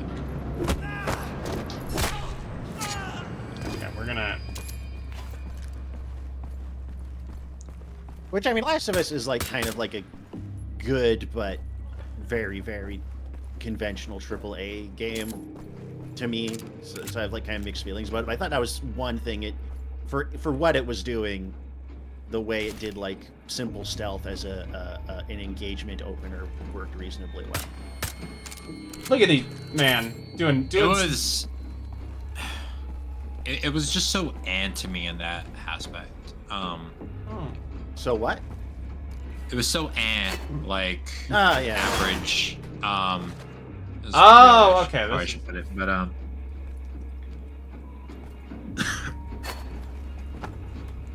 it's not like it really did anything offensively bad so much as just all like, the more that like I'll look back on that game, Is that the more that it's just all like, oh, this is definitely a title I just kind of would not willingly replay. Oh yeah, it's gonna age worse and worse as time goes on because it is very much in that. It's also very much just like we want to be a movie really, really bad. Which is like I had this conversation with my yeah, I had this exact conversation with my coworker who loves The Last of Us. And like I was just all like, I don't think it translates well as a game from how it is directed, how it is designed. But then as soon as the TV show came out, I'm all like, you know what? I'm gonna give this a shot. And I'm gonna be straight up with you. I think the TV show is very good. Okay. I don't know. I haven't checked it out because I just, I mean, just like I saw a bunch of quotes from like, well, Neil Druckmann and the show side guy, and he was doing just like, he was talking about Last of Us like it was the first video game to ever have a story, and I just thought, oh fuck you. Okay, so being ignorant of the medium you're adapting. Druckmann also explicitly designed Israel, the Last of Us 2 off of the Israel-Palestine conflict in very ways. I kind of want to actually stream Last of Us 2 just to see how. But you should do one. Certainly, this director is probably like at best just kind of ignorant, and at worst just and also he was not the main director for Last of Us 1. So he was stupid. You know what? In my direct opinion, he's just stupid. But anyway, for what I was able to get out of The Last of Us just as a game, it's just all like, okay, cool, whatever. This is not the most offensive thing. I personally really don't like it. There we go. This translates better to a TV format, and it absolutely fucking does. Uh-oh. Well, at least now there's no more backup. Well, it is. It just wanted to be a TV show so bad. It's very much a game where, like, I mean, I think, like, the action set pieces are decent. Like, they're kind of arena-ish. They're not, like, really, really rigidly... Where are you at? But a lot of the game is, like... You know what I could use for that? I could use a grenade. It is more scripting than mechanics-driven, ultimately. You could use... that. Yeah, no, it's just about where can I get some of those, please? Right. So that's kind of particularly what I like brought up with my coworker as well. Where I was just all like, you know, for what it set out to achieve is just all like, it's not well integrated. And I think for what it leans into. Is that it's just like it kind of really doesn't need like a shoehorned. It feels like the gameplay is more shoehorned in, is what I. Yeah, and I think like it's pretty competent, like solid gameplay for being of that type, for just like developing on like what Uncharted was and kind of like Half-Life 2. But yeah, like you feel like the narrative design, the storytelling is not like the gameplay is like kind of just. Yeah, like it's there. It's as well made as it is. It's just there because it's expected, but it's not like. Oh hey, we got a flare gun essentially. That's fun. I do think that it's funny that like we're talking about that in this way while playing a Wolfenstein reboot, which like John Carmack, where are you at? You know, his design philosophy was, you know, story in a video game. Oh shit. Is just expected to be there, but it's not important. Yeah, Carmack compared it to porn. In defense to him, he did say a game like Doom. I think he was not speaking categorically. What is the quick bind grenade button? Maybe not necessarily for Wolfenstein, but I think the premise is still. Yeah. And I think especially what he was going for in expanding Doom is like the philosophy was not necessarily far off from Wolfenstein, which was just looking at Ultima Underworld and just being like, what if I did this faster, right? Yeah. So I think that's a funny turn where it's all like video games have effectively gone from, well, we have this story, right? But maybe the gameplay is like it's there, but it's not that. It's a way to get the player to sit down and watch your TV show. at that Please point. tell me I get a checkpoint for that. Yes, okay. Right, like, it's just, it's an interactive movie. I remember when people said this about Final Fantasy, and, like, oh god, it was, like, before Gen Well, that's 7. because people are dumb about turn-based combat, and wrong. Like, let's not get into that entirely, I but, turn-based combat in principle. I actually don't like Final Fantasy combat usually. Which ones have you played? To some degree or another, 1, 6, 7, 8, 9. Okay. 10, and Well, I guess it just doesn't click with you then. No, I don't. I find that I don't have enough interesting decisions to make. A lot of the combat is just, okay, just do my default attack till it's over. Part of that is just that I think there's too many encounters. Inconsequential encounters. I prefer if the fights were a bit less frequent, but a little more substantial when they happen. I kind of feel that way about Western RPGs too, actually, to be honest. Okay. This checks out. All right. I really need to play Chrono Trigger. Yeah, I love that. I like turn-based combat. I just want to have more, fewer situations where I'm just on autopilot doing the obvious default thing and not having to think about it at all, because I just start to get bored. So, yeah, I think enough of Final Fantasy kind of did standardize that exact... you should also play maybe Dragon Quest. Like, kind of gameplay I've heard Dragon loop. Quest has better combat design that way. I might try that sometime. Yeah, I'd start with 5. Usually what I like in JRPGs, admittedly, the only one I've ever played to completion is Suikoden, and Suikoden had a less irritating... You might also like tactics RPGs a bit more. Oh, I probably would. Yeah, I played a bit of Final Fantasy Tactics once and some other things, but I never owned them. I couldn't get really into them. Because that's the thing about is that most strategy RPGs are like, okay, here are the set combat encounters. You don't have random battles. It's like these are the encounters of the game, and it's paced around that and using the resources you have. Yeah, I mean, there's just more like. Sometimes they also are like, have fun with permadeath. Like I want to just like I said, I like strategy games. I'd like a little more strategy in my combat. In which case, like I'd be very happy. Yeah, and enough of that is definitely like side consequence to your combat, which like enough of like the earlier Final Fantasies, admittedly don't have. So I absolutely get it. Oh shit. Which I mean, I'm not going to be too hard on older ones because they're still, you know, like in context of its time. But like, yeah, I don't. Oh, I should have blown up that. Turn-based combat, but I like turn-based combat. Yeah, with like more. Yeah, again, strategic substance. Seem like more of your thing. All right. Yeah, I probably should try more of those. I was actually thinking of getting into Front Mission at some point. Yeah. Don't have experience with it. Maybe avoid the new recent remasters. I've heard they're kind of rough. Oh yeah, no, I wasn't gonna touch those. Let me make sure. Generally speaking, a remaster has to have a pretty good reputation if I'm gonna default to it for a game series. Right. And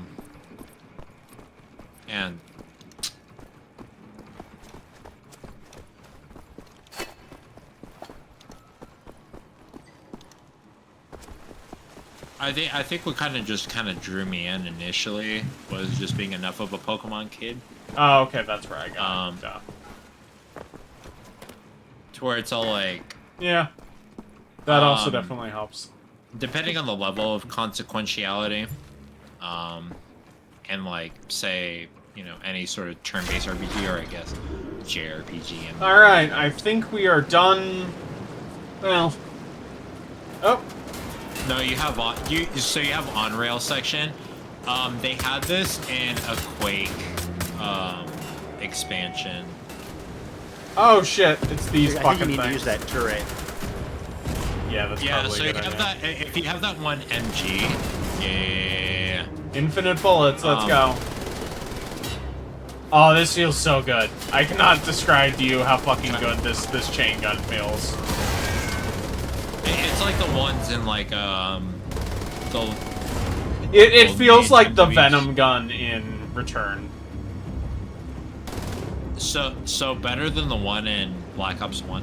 I have not played Black Ops 1, so... But probably. Because it's a turret, not a thing you use around the mechanics. Can you die already? Thank you. Although it's in the setting of Vietnam, so take that as you will. Oh, look at these guys. Shit, what was I saying? Going up Splash Mountain. Yeah, we love Los Angeles. Didn't they just turn off the electricity to the road? You'd think so, but you know, at some Nazis point you would think that you would think so, but yeah. The master control's probably on the top of the mountain, and we don't know if they have radio access to up there. And also, like, don't give the Nazis more power than they need. But I mean, I feel like you build an electric boat on a rail. yeah, You'd probably just turn it off if the guy stole it. Just slowly getting away. Oh, hey, nice. yeah, they let you do this. You only have a limited amount of ammo though for when they. Oh, is this the? Oh, it's funny seeing how worse the game looks when it's pre-rendered in-game stuff. Oh, I remember noticing that really bad with the Deus Ex Human Revolution when it cut to FMVs that were recorded in engine. M30. They were way worse looking if they just done it in engine. All right, level 2. Man, I don't even want to talk about that game, honestly. Oh, we don't Like, get a Human mission Revolution result is screen. like- Human Revolution is like maybe the universal low point of like. I've got a plan. Break I like Human Revolution. kill every goddamn Nazi. Maybe in there, any set you unit free. like Then we immersive get sim. the hell out of this place and contact Really, Kessler more so than Village Invisible Tavern. War? Or Thief 4th? Oh yeah, I've Thor. never played. So I've never played Thief 4th, but I've heard Invisible Mankind War- Divided has a dumber story but better level design. Like Invisible War is like it's not good. Let me be clear on that. But like, I don't know. Anytime that I will pick it up, I don't feel immediately as dejected to be like, okay, cool. I feel like I'm wasting my fucking time. Yeah, no, Human Revolution's like middling. I remember I liked it okay when it came out, but it was also just like it was before that like indie games had gotten to a point where like people were bringing back less visually Get the guy on the bridge, by the way. Yeah, I was Never getting too mind. great. Yeah, they do not want you to turret through this section as fun as it is. Okay. Sorry, Stu. You were saying. When it came out, there was just kind of like no other games even remotely like that. You know, and I mean, I was How like, do I drop this? 20. I just had lower Oh, standards. that is not for how I games, do too. it. Ah, the switch button. Okay. And even at the time, I was like, oh, compared to the original Deus Ex, this is just so much more kind of streamlined and simplified, and the levels are really, really small. But it wasn't down. It wasn't terrible. It's okay. But now that like it seems like the immersive sim elements are sort of gradually making a comeback, I think it's just gonna kind of become increasingly irrelevant. As it probably should, honestly. Yeah. And I feel like I like that immersive sim is less of, because it never really made that much sense as a genre, but it's more just like all kinds of different genres are just slowly learning, are slowly like starting to incorporate those elements, which I think should just be in lots of types of games. They just be more dynamic and systems driven, and allow the player to think laterally.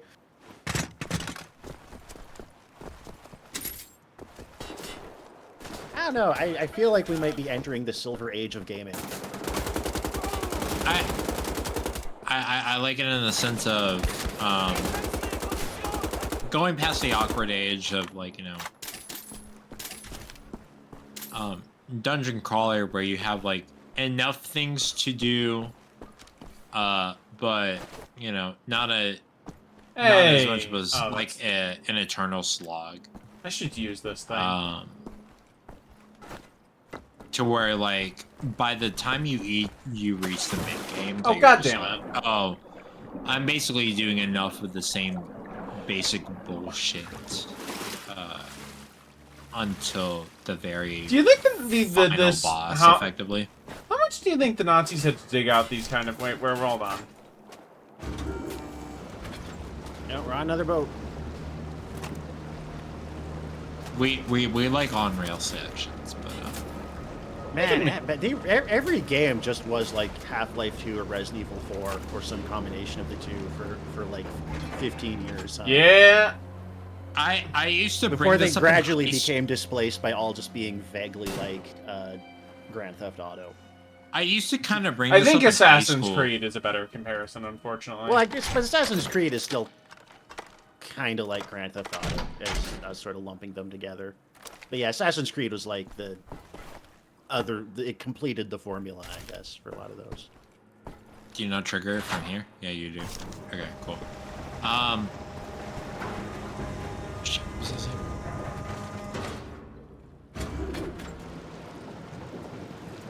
Yeah, so I think like there were enough like on-rail sections from like this era where it's just all like... Oh, god damn it, that wasn't one of the guys with the alarm. I think it just became about... I'm so sorry. Instead of designing, like... Instead of, like, mechanics and encounters, it was designing moments, right? It was designing big set-piece moments. And then between technical limitations and wanting to make sure the player experienced one as intended, you just heightened everything around those moments, so there's not a lot of room for the player to maneuver. And then that kind of hit its peak between, like...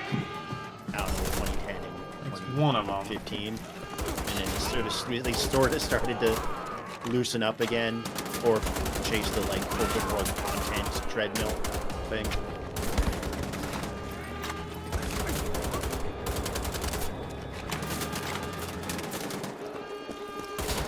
I always felt like Can you tell I haven't played a shooter with reloading in a while? Oh, jeez. A little bit. The thing because you're reloading in front of people. Yeah, that's the problem. I need to run for cover a bit more. I mean, like, that's fine. I feel like the thing with Quake and Doom, designing a game around moments is that the idea is that, oh, in the game, you do X and Y. Like, you fly a jet, you jump off a building. But if flying a jet or jumping off a building is just press F to fly jet, or press F to jump off building, then it's not very exciting because it's just a thing you're watching happen, but you don't experience mechanically, systematically, any excitement or tension from it. And I feel like a lot of game designs didn't really realize that. They just thought if the player character does something exciting, then it's equally exciting for the player. I think enough of them kind of wrote off enough of like what early FPSs were doing, and not exactly like exactly what they were like one last try. Okay. Exhibiting and like the pinnacle, and not necessarily what exactly they were adapting to where it's just all like, instead of like a first-person shooter, exhibiting like, oh, you killing like 20 monsters at once with a chain gun, and not necessarily the inner moments of, oh, this is basically a dungeon crawler, but with kind of faster. Hey, Gondola, you still here? Yeah, I'm still here. Yeah, you with like kind of faster like action, I guess. Well, I don't even mean just first-person shooters, but games like single-player sort of action-adventure games in general. That's also what I mean. Yeah, because I think a lot about when I played Uncharted 2, and the game opens with this set piece, this on paper really great set piece, where you're like riding a train, or where this train is like dangling off a cliff, and there's like 4 cars dangling over a void. And you have to climb up the cars before they fall. Well, but the thing is, in the actual game, the way the platforming mechanics work is your character will just magnetically grapple onto anything they can grab if they're even vaguely near it. So all you do is just press up. or press left when it's obviously need to go left. And then once in a while you jump. Hey, look at that. Vaguely towards the thing you need to go. So for how exciting it is as a scenario, the gameplay experience of it is extremely mundane. There's no tension because you kind of can't fail. You know, you're never at risk of falling. Right. Your grip is never slipping. And I just think a lot about that, how it's like, by streamlining the action so much, there's no sense of tension or challenge or possibility of failure, which makes dangling off a train kind of not very exciting at all. But it's assumed because the scenario is conceptually thrilling. Oh, we bullshit that. Okay. It's thrilling, equally thrilling to experience, even if the mechanics of it I could use some help. Barely require your input.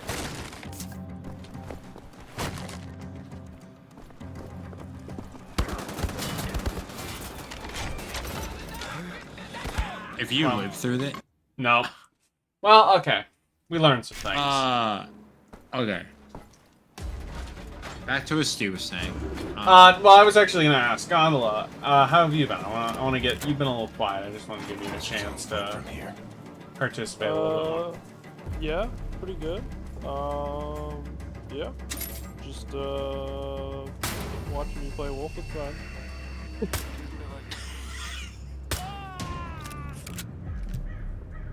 Okay. You've been left out of the conversation a bunch, so I just wanted to try and include you back in. No, I've been sitting here on my new synthesizer, fucking playing ambient sets to myself. Oh, okay. Let's go. Let's go, Hydrogen. Yeah.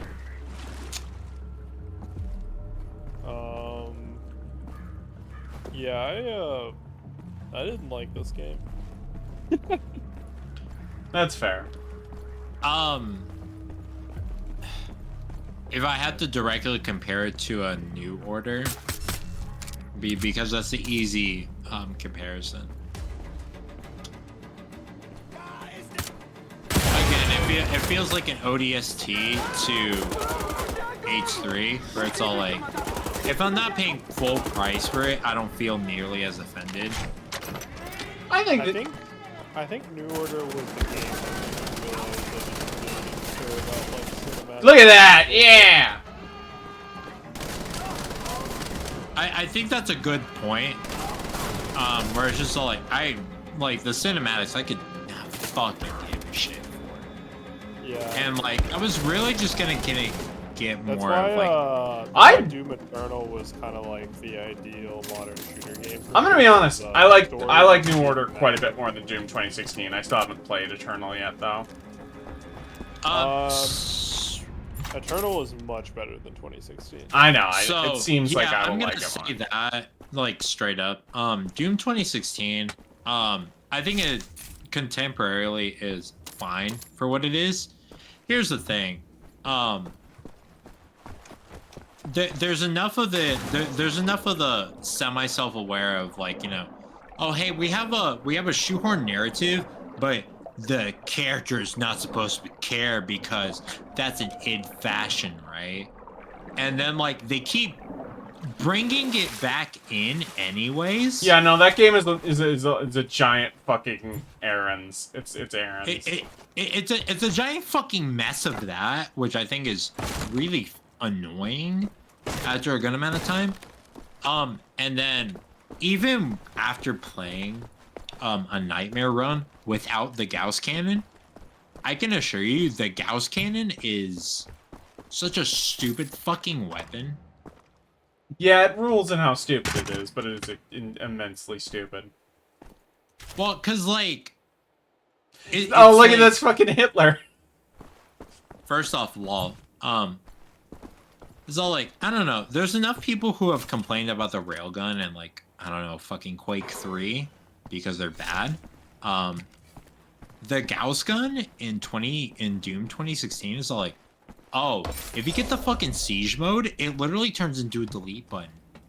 That shit is so stupid. Oh, we missed some gold. Oh well.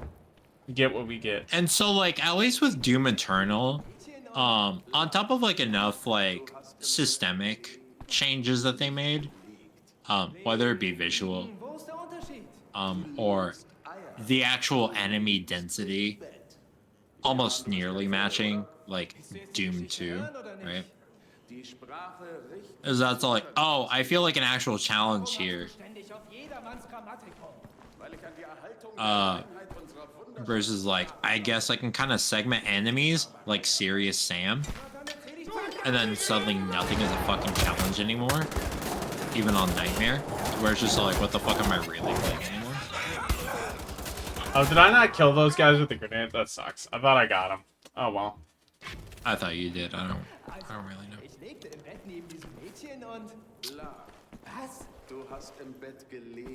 I noticed this also more in the Ancient Gods DLC.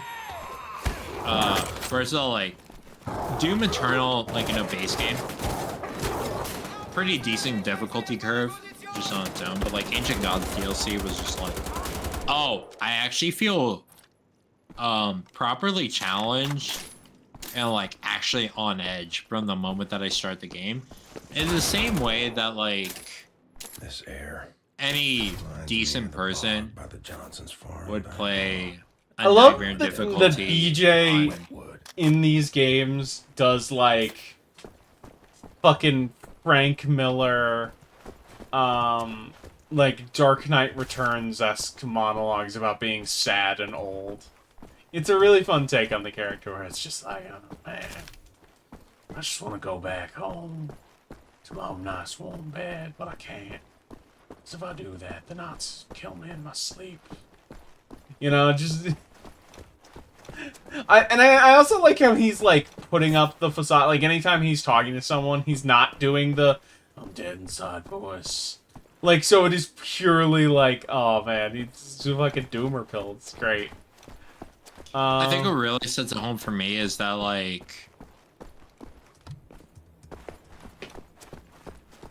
I think what really sets it home for me is that, like, whenever he really gets in, like, you know, inside his feels like that, is that it's all like, he kind of feels like really the problem started inside his hometown, which, knowing id Tech, is Texas. Yeah. So, and we deal with, and I have not played New Colossus, but I know that is some of the direct stuff we're doing. It all started. Oh, damn. All this terror. Up, time for more of this. All this drafting, all the grifting. Starting out of Hearst, Texas. And it spread out from there. Okay, let's... You know, like, some bullshit like that.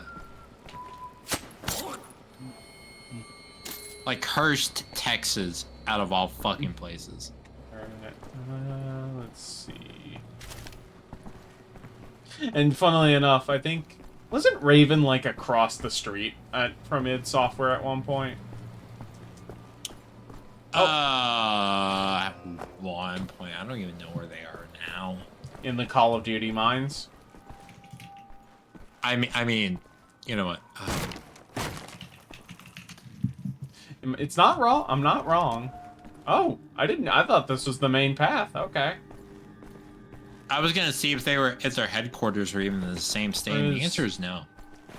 Did I miss the secret area or something?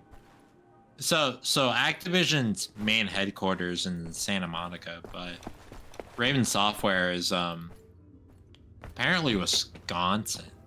Wow. Oh, that's why BJ's Midwestern in Wolf09. You know what? I'll let you have them. Because he's literally from, I think, Wisconsin in Wolfenstein 09. Which he is obviously not in this game. Right, yeah. And, like...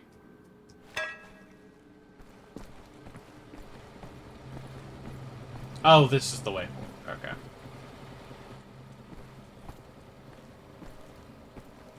Look at how anointly placed, how well arranged these skulls are.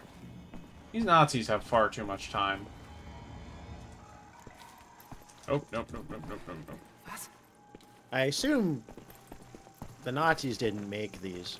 No, yeah, but it is funny. It's like, how does a fucking skull end up there?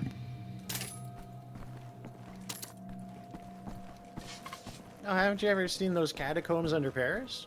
Fair enough, but it's like placed on a shelf. Okay. Yeah, no, Ooh, right, like, I forgot. Yeah, you can throw knives. That's always nice. fun.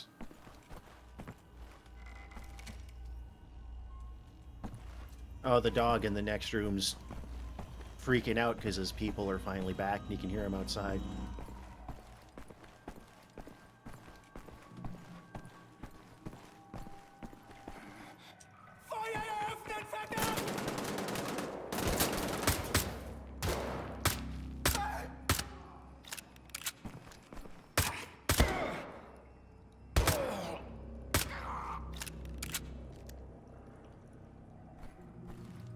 Sometimes you don't need to spray and pray.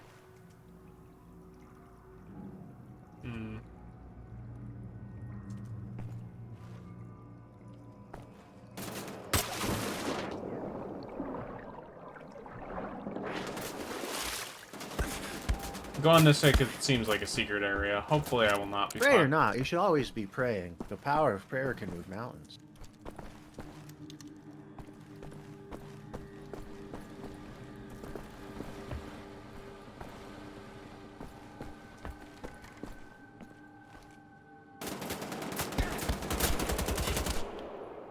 So something that I've heard a lot of like people talk about machine games doing Wolfenstein is that, or machine games doing the next Indiana Jones, and like that game being first person and stuff, is that I feel like these games capture a lot more of what I'm looking for in an Indiana Jones-esque game than Uncharted and Tomb Raider necessarily do, because I'm not necessarily about like goofy puzzles and like fun globe-trotting adventures. What I like about Indiana Jones, and the reason why I'm very excited about machine games doing it, is that the fun of those is doing, like, fighting weird cultists, which the Nazis count as, in the 1930s. I think that's a very, like, that kind of, like, grinding, like desperate fights that those movies can have, on top of the comedy bits. And I feel like Wolfenstein, and to a lesser extent Thief, really capture that well for me. I would really like to see an emphasis on environmental stuff, like dynamic environmental stuff, and like creative ways to take guys out. Yeah. Alright, I should be doing this more. And also part of me is just like Indiana Jones like is one of those things we should just leave in the past. You know?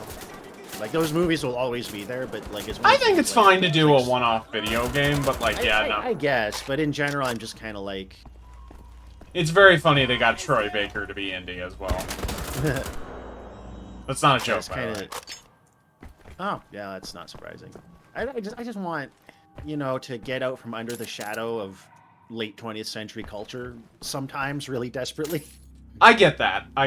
Like, I'm assuming you're not, like... Stu, you like Hitman, right? Oh, yeah. How do you feel about the fact that IO's next game is a Bond thing? I can sort of see a way that would work if it's like it's based on like if it's like a series of like infiltration scenarios and it's just kind of like similar to Hitman but with a different vibe and with less emphasis on killing someone than just like accomplishing some other objective. But like, you know, like James Bond, like I like spy stuff, but do we need more James Bond? No. Is there, you know, like I feel like that's a thing that kind of has had. I get that and understanding, and it's definitely fine. But I don't know. I enjoy a good licensed game from time to time, and if it's a series I care about and a developer I trust, then it's like, I'll do. Oh yeah, like it might be good. I don't know, but it's like, aside from just the inertia of intellectual property. Oh, okay. Does it need to be James Bond? No. Because I feel like a lot of times a license just is that not where I go? Is a limit. It forces you to do things. Whereas someone was to make a James Bond inspired game that was standalone, then now you're like free to. You're not married to forms or formulas. You can just kind of pillage what works and innovate and expand and do different stuff. So I was thinking about something while I was away for a moment. A question, an open-ended question.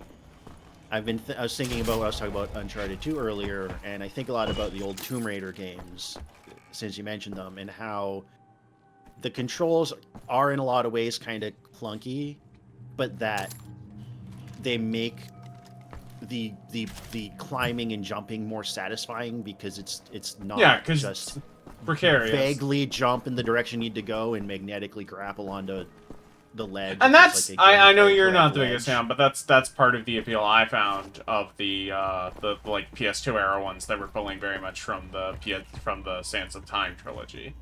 Yeah, and that kind of like Sands of Time worked because while it streamlined those elements, it introduced a bunch of new ones. That's true. But in those games, it's like I never ever felt even slightly afraid of falling. That's true, but I appreciate the attempt of it's similar in that it's not about the precariousness of it, it's about platforming that is a puzzle in and of itself that you have to solve, opposed to like Uncharted climbing, which is just walk and talk, but with flavor text. Yeah, at least there was like a puzzle element to it, but it's like I felt no tension or challenge in it, and again, like I found the puzzles in those. I also just really like the game feel of 360 era games to be very, very simple. Yeah, that's fair.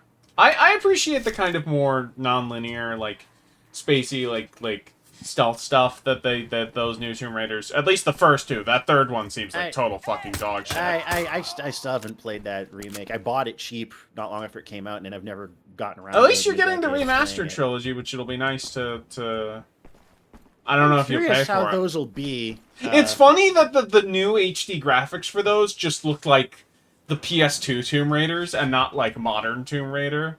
That's kind of I don't know how I feel about those. We'll see how they work out. Yeah, and how the collection, but I also don't know how I feel about giving them modern controls because it doesn't fit. I don't know if they are giving those modern controls. I read that they had an option for like modern camera. I mean, hey, if it's if it's optional, who gives a shit?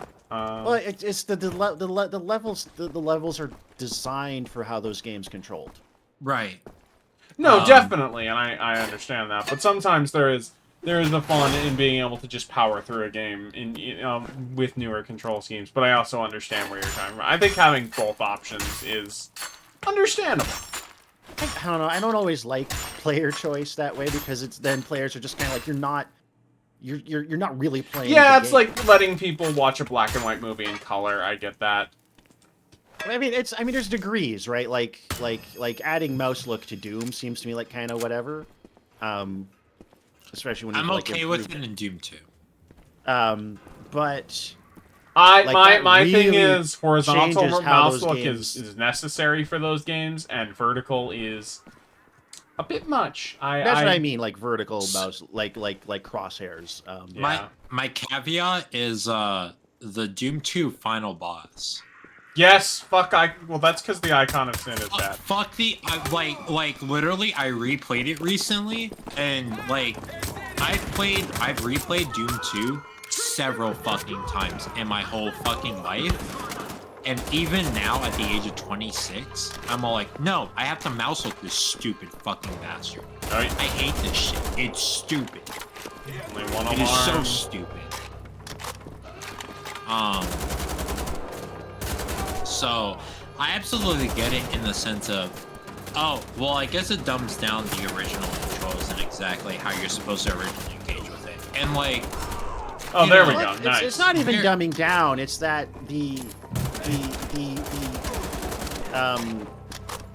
it'd be like adding a gun to Dark Souls. No, that's not quite right. But I'm trying to find an example of, like, where it's like, it's not just a tweak or a slight bit of polish or a quality of life improvement. It like there we go. Radically changes how you engage with the game. And if they haven't, and if it's just a remaster where the level designs are all the same, then the level designs and like because the games are designed, they're on a grid, right? The old Tomb Raider games. Right. And part of the reason they're on a grid is trying to solve the problem in very early 3D of like depth perception and knowing how far and how high you can jump, and giving you like a way to kind of get a sense of that. Yeah, no, classic Tomb Raider definitely seems like one of the very few 3D games where it's like, this seems better on a D-pad. Oh, yeah. Oh, completely. And they're designed like... They kind of like... Do you ever play like, I don't know, Flashback or Blackthorn? Like those 2D... A bit. I played a bit of the adventure OG Prince of Persia, but not those. platformers.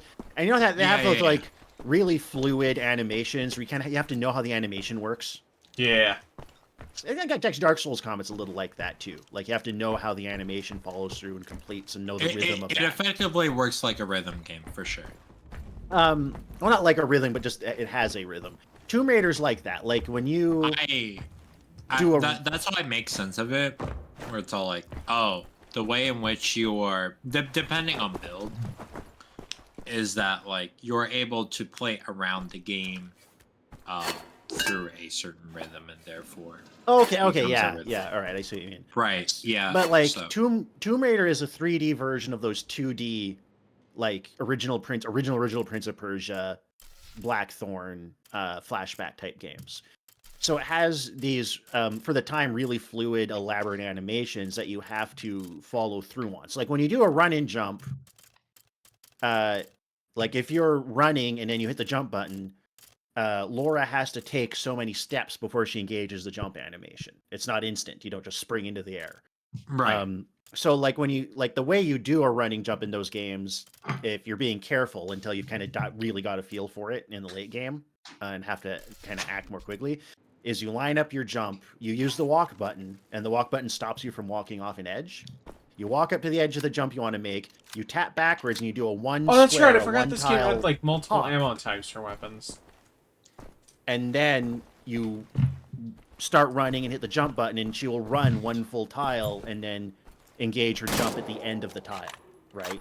So it's this very deliberate, kind of methodical thing. And if they make it control in a somewhat more contemporary way, all the levels and environments are designed around playing the game that way. And if they change that around too much, then all of the levels stop making sense, and the challenge and structure becomes complete. It's not just tweaked, but completely different. All right, not control. It's there we go. So I don't know how I feel about that. Oh, this is cool. It's cute. I think it's cute. But anyway, the question I kind of wanted to propose is if you wanted to make climbing and jumping in an action adventure type game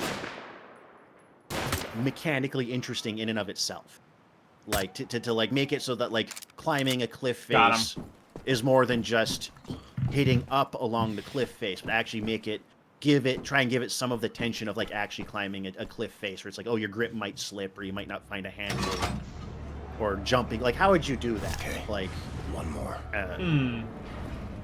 How would you make that like mechanically engaging and tense, and add like a risk of failure?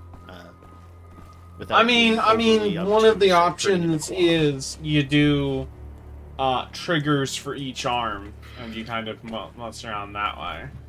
Yeah, I thought about that. But then you also have the legs, and that could be. Well, again, it doesn't need to be like a perfect simulation. It just needs to give you some approximation of like climbing this cliff face isn't as simple as just hitting up. You know? Yeah. That I might fall, I might slip, I need to think about where I'm going a little bit. The risk of falling is real enough to actually like give it some tension. I would like to think that, like, very conceptually speaking, is that like you basically redo the MW2 section that was like here earlier, and then like I guess this is some form of telegraphy to where it's just like, I guess this part is slippery or this part is more stable, along more than just like going very directly vertically. There's a little bit. Oh, god damn it! I was gonna use that. Yeah. You ever played at the very fucking least. Oh, I was talking earlier about how much I really liked Death Stranding. Yeah. That's that game. That game. Traversal was the whole game. Yeah, and that's why I really liked it. Yeah. Pretty good. I think he could have done more with it. For That's sure. what I'm hoping 2 does more with it. Yeah. 2 looks like it might be going in the other direction, but I don't know. I felt like the only problem I had with Death Stranding was it was too easy. Yes, I kind of felt the same way, actually. I wanted Oh, I really like the bullet it trails to they have do for even that, more the of what it was snipers. doing. Yeah.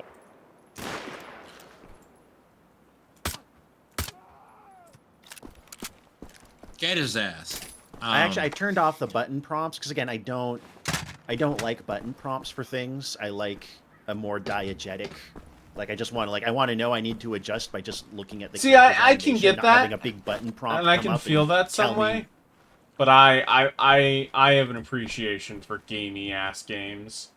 No, I don't mind it's gamey ass games. I just button prompts telling me what button I need to hit when just turn every game into Guitar Hero, and I don't actually particularly like Guitar Hero. I think it's just that in the way of like this is an interactable object clearly because it's the color palette for this is a bit, you know.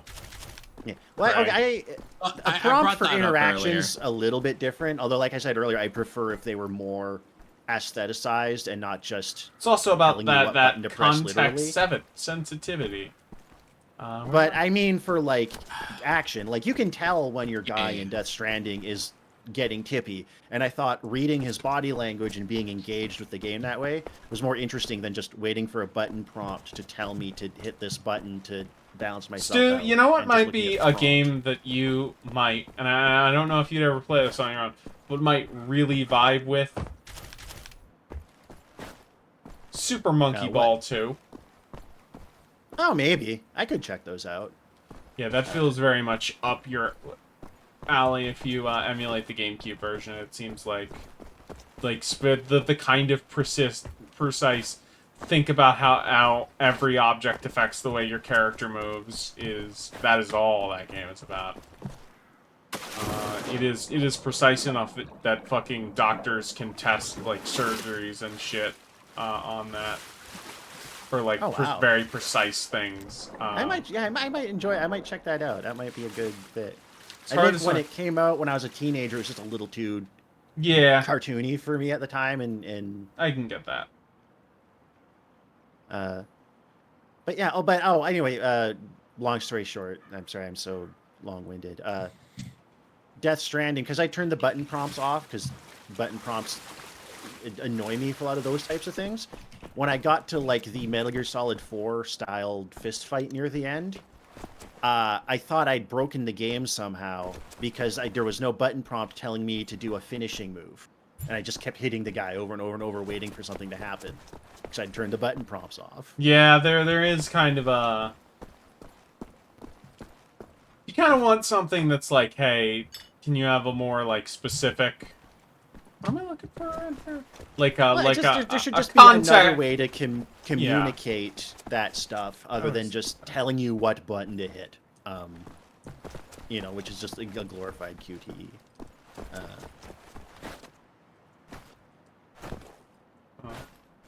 I don't know. I've come to really appreciate games like Dark Souls because it just has a mentality, like an older mentality of games that I've grown to miss as I've gotten older, where it didn't feel like they were constantly stopping to tell you what to do. I know you're not the biggest fan of open world stuff, but I think you might actually really like Breath of the Wild and Tears of the Kingdom as well. Oh no, I did like what I played at Breath of the Wild. I have nothing against open worlds conceptually. It's just the specific formula. Tears of the Kingdom this year, especially, has maybe the most insane mechanics I have ever seen in a fucking video game, where it is like you can stitch objects. Like, okay, let's say you have a wooden board. Let's say you then super glue, because you have an ability that allows you to combine things, wheels and like a power thing to turn it into a car. Let's also say you attach some wooden boards to the sides to turn it into a paddle boat organically. And this is like you attaching it through the mechanics of the game, not like that's Lego. Cool. It isn't, yeah. And the fact that also all of this happens without ever glitching out or breaking is like, that's magic. I don't know. I've been avoiding seeing too much of Tears of the Kingdom because I think at some point I'll have an opportunity to play it, and I don't want to have a bunch of other people's solutions to things already in my head. Yeah, that is definitely the vibe of that game. I think the end game like that. Like I like open worlds actually. I just don't like content treadmills. Yeah. You know, I want well thought out. There's a lot of that. It does substantial engagement. I don't want like stuff that's just there to keep me doing the last like 20 hours of that game. I think some of the stuff, because I was kind of pushing myself to do optional stuff that I didn't need to, was a little frustrating. But like the first like 50 hours of that game were like some of the most fun I have ever fucking had in a game, and it is just like there are things that I look back on and it's like, you just let me do that. That's insane. Thank God bless you. Wait, hold on. Go back. Sorry, back around the wheel there where you were. Right? No, not right back there. Right there. See that? Yeah, that's the map. I should have that. Yeah. So I just saw that flashing. No, thank you. Yeah, no. Like I think open world. I'm still like the kind of person I'm like, open worlds as a basic concept are great. Just make a game that uses them in a way that isn't just trying to make me do bland, repetitive bullshit for 100 hours. Yeah. No, that's right. Did I miss that? Assassin's Creed's another one where it's like, I feel like I'd like the parkour stuff more if it wasn't just hold. Well, also the most recent one is an exception, but like the one in like 2017, 18, and 2020 are like, we are not even stealth games anymore. We are The Witcher now, where it is like an action RPG, and you can't even do stealth kills on enemies anymore. Oh, wait, is that? Oh yeah, I saw my brother-in-law playing, I think the Viking one or something. Yeah, that was. And when he was just like getting into fights with guys, or they'd hit each other and numbers would pop up over their heads, and I was just like, what the fuck did they do to Assassin's Creed? Yeah, they changed that in 2017 because that was when people got burnout from the old formula, and then people got burnout from the new formula even faster because they are like games designed deliberately to take as long as fucking possible. Because what was actually cool about Assassin's Creed was kind of playing it sort of like Hitman with acrobatics and like having like a really well timed, or in the combat, at least in 2, which is the only one I really played a lot of, was having it all be about like getting that riposte and that one fatal move in. Like that worked good for that game, and just completely changing a game's identity like that to be Skyrim. No, that is actually very correct. Yeah, no, It's just like there's a lack of vitality in exactly how you engage with the combat, to where it's just all like, oh, I guess this is just another ARPG, except I guess you're supposed to get a little bit more contrived. Oh, okay, I was fluency with it because it's been around for so goddamn long at this point. Yeah, that's at the end of the day, just the demands of producing a commodity, especially a commodity that is meant to cost $200 million so it can make $1 billion, kills art. It kills creativity. Yeah. No, did you hear that? Did you know, because we got the Insomniac leaks recently, did you know how much Spider-Man 2 cost? $235 million. No, over 300. Holy shit. Yeah. Oh my god. Yeah. Whoa. Yeah. So that's the conversation earlier I was trying to avoid, because we are that's also the thing we're talking, is that we are finally hitting the points where games meaningfully cannot get any bigger. Like, they physically, like, this is as big and do it without, like, spending way too much time and money on development resources for stuff that's not... Because they spent a lot of stuff on city sim stuff, on like, small details in New York that most players didn't notice. And also a lot of joke writing and voice acting and, like, songs and stuff. And it's like, you probably could have optimized this better, but yeah. Well, Or those flamethrower guys. On top of that, just being like a really misplaced, like, sort of dev concentration viewpoint. And it's not even necessarily from the devs so much as the publishers, but like, oh no, those are guys with shotguns. Okay. And that, like, I guess in the same vein as like, do y'all remember like the sort of like Twitter threads where people would be like, "Oh, I knifed the watermelon," and it's not realistic. Oh, Crowcat videos. Right. So shit like that, and then like anybody who has actually played the game for more than 2 hours would just kind of be like, "Oh, that's a good shotgun." I enjoyed the actual gameplay of the fucking video game that I'm playing. Oh, this is a good shotgun. For, you know, I'm out of ammo. Weekly period, if not daily period, to where I don't care about that shit.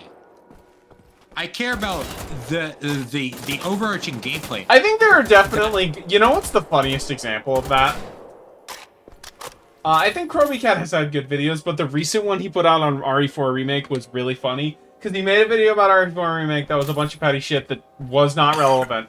But then he changed the title to be talking about how cool... So it was actually how cool Resident Evil 4 Remake was. And then he got called and then he changed it back.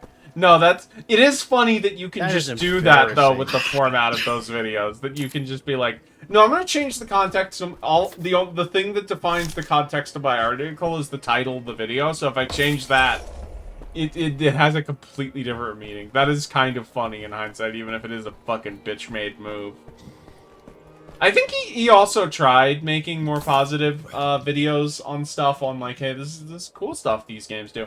And those did not receive great attention from a lot of his fans. I mean, on one hand, like, it was frustrating for a while because it felt like games were getting flashier but less substantial and less, like, there's less attention to those neat little details that can be really engaging when you notice them. But it's also, like, relative in context, like you know. Oh, thank you. But it also is like, it's kind of like, I think it's like when you watch a movie, there's like the stuff. Yeah. You know, there's the stuff you're meant to pay attention to, and the stuff that you're not meant to pay attention to, and like every detail isn't meant to be this is so the focus good. of your attention. About this auto shotty? Yeah. Yeah, no, this is a good fucking shotgun. This is better than the double-barreled one I got earlier. Should open the way into the It has to be. Like, it literally just has to be. Right?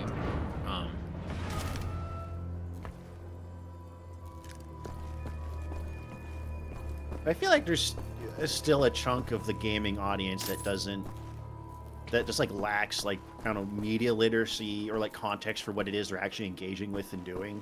Yeah, no, it is worth like, remembering how stupid general audiences are. I think it's because, yeah, no. So I think the seeds of this were sowed definitely, at least in the 2000s, if not earlier than that. What's the throw grenade button again?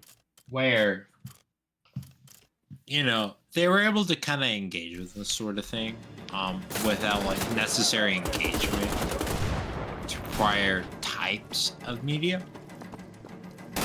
And so like whenever you get to these sort of like, you know, substantiated viewpoints, especially in reboots, it's not like they're gonna narratively get exactly how important these Buddy, I would not run in front. Are. Oh, shit. It's like, if you were to show a zoomer, like a very average-ass zoomer, like dual models, they're not going to get in the same way that I will. Because I've actually seen Terminator 2, right? Oh, okay. I see what you're getting at. Okay.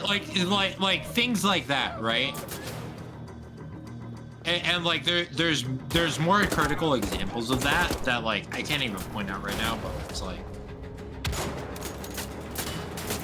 I feel like they just don't like. There's definitely, and I don't know if I want to say general audiences, because general audiences don't share their opinions publicly on media. It doesn't even occur to them to. So this are the kind of people that have the compulsion to post their opinion about things on the internet, but who are like not very smart. So I don't think they're representative necessarily, but. I think it's even less so nowadays. Yes, definitely. And somehow, because it's like... Well, I think Cole had a good thing, a thread about this a while ago, about how, like, fucking, what is it? The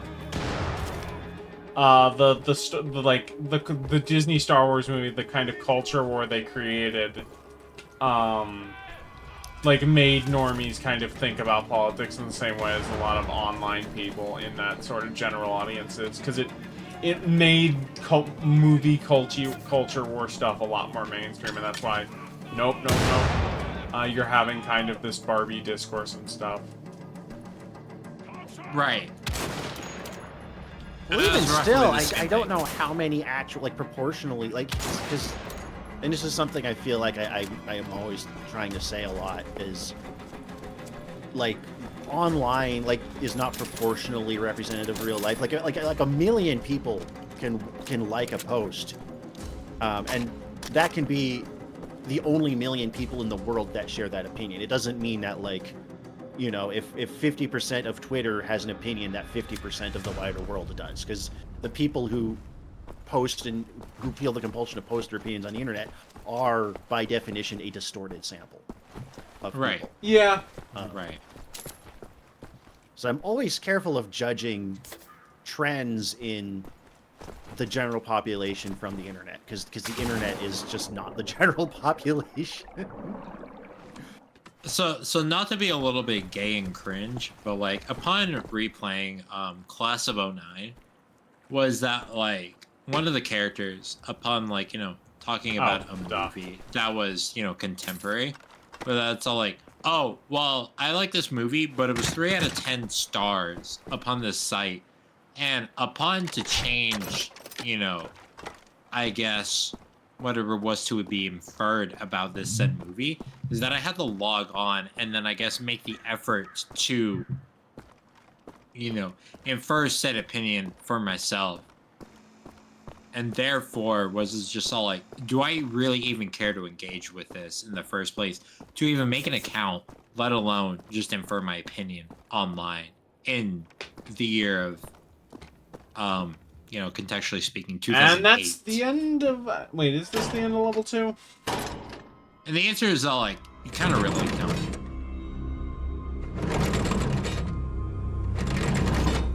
And... For enough people, I guess for enough people, they don't really understand this because like such spaces have grown since then.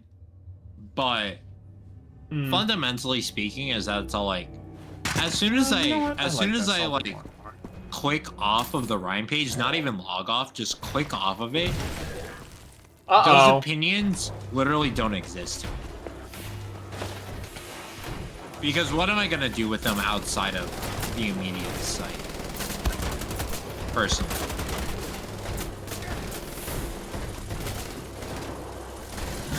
Because I'm not a Mew fag. And you gotta shoot the big glowing spot. Got it. Above the age of 19 should not be a Mew fag. And engage with such opinions as such. Is that what you do? Oh, yeah. There we go. Shotgun. That'll do it. More than just high schoolers, like, engaging with whatever in contemporary music is being talked about right now.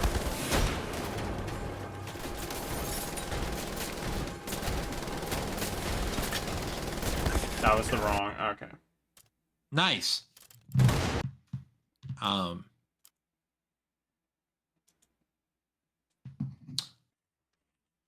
Piss says, seek Joe Cool.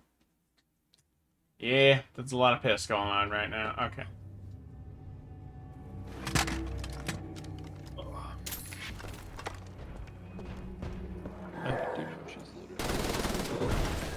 have we been going now? 2.5 hours. 2.5 hours. Okay, yeah, I think I should probably go. Thanks. You know what? You know what? If you're going, I was kind of torn, but it's like, I can end the stream here. Might as well do that. We can make a part 2, whatever. Oh, I was not planning on finishing this whole thing tonight. I was just unsure what the cutoff would be, but this has been a good length stream.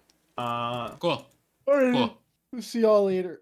Bye. All right, later. Have a good night. Good night. Okay. Thank you for everyone who stopped by. Let me see if there's anyone I would like to raid and send you over to. Gigaboots, they're doing their podcast. I'll send you over there.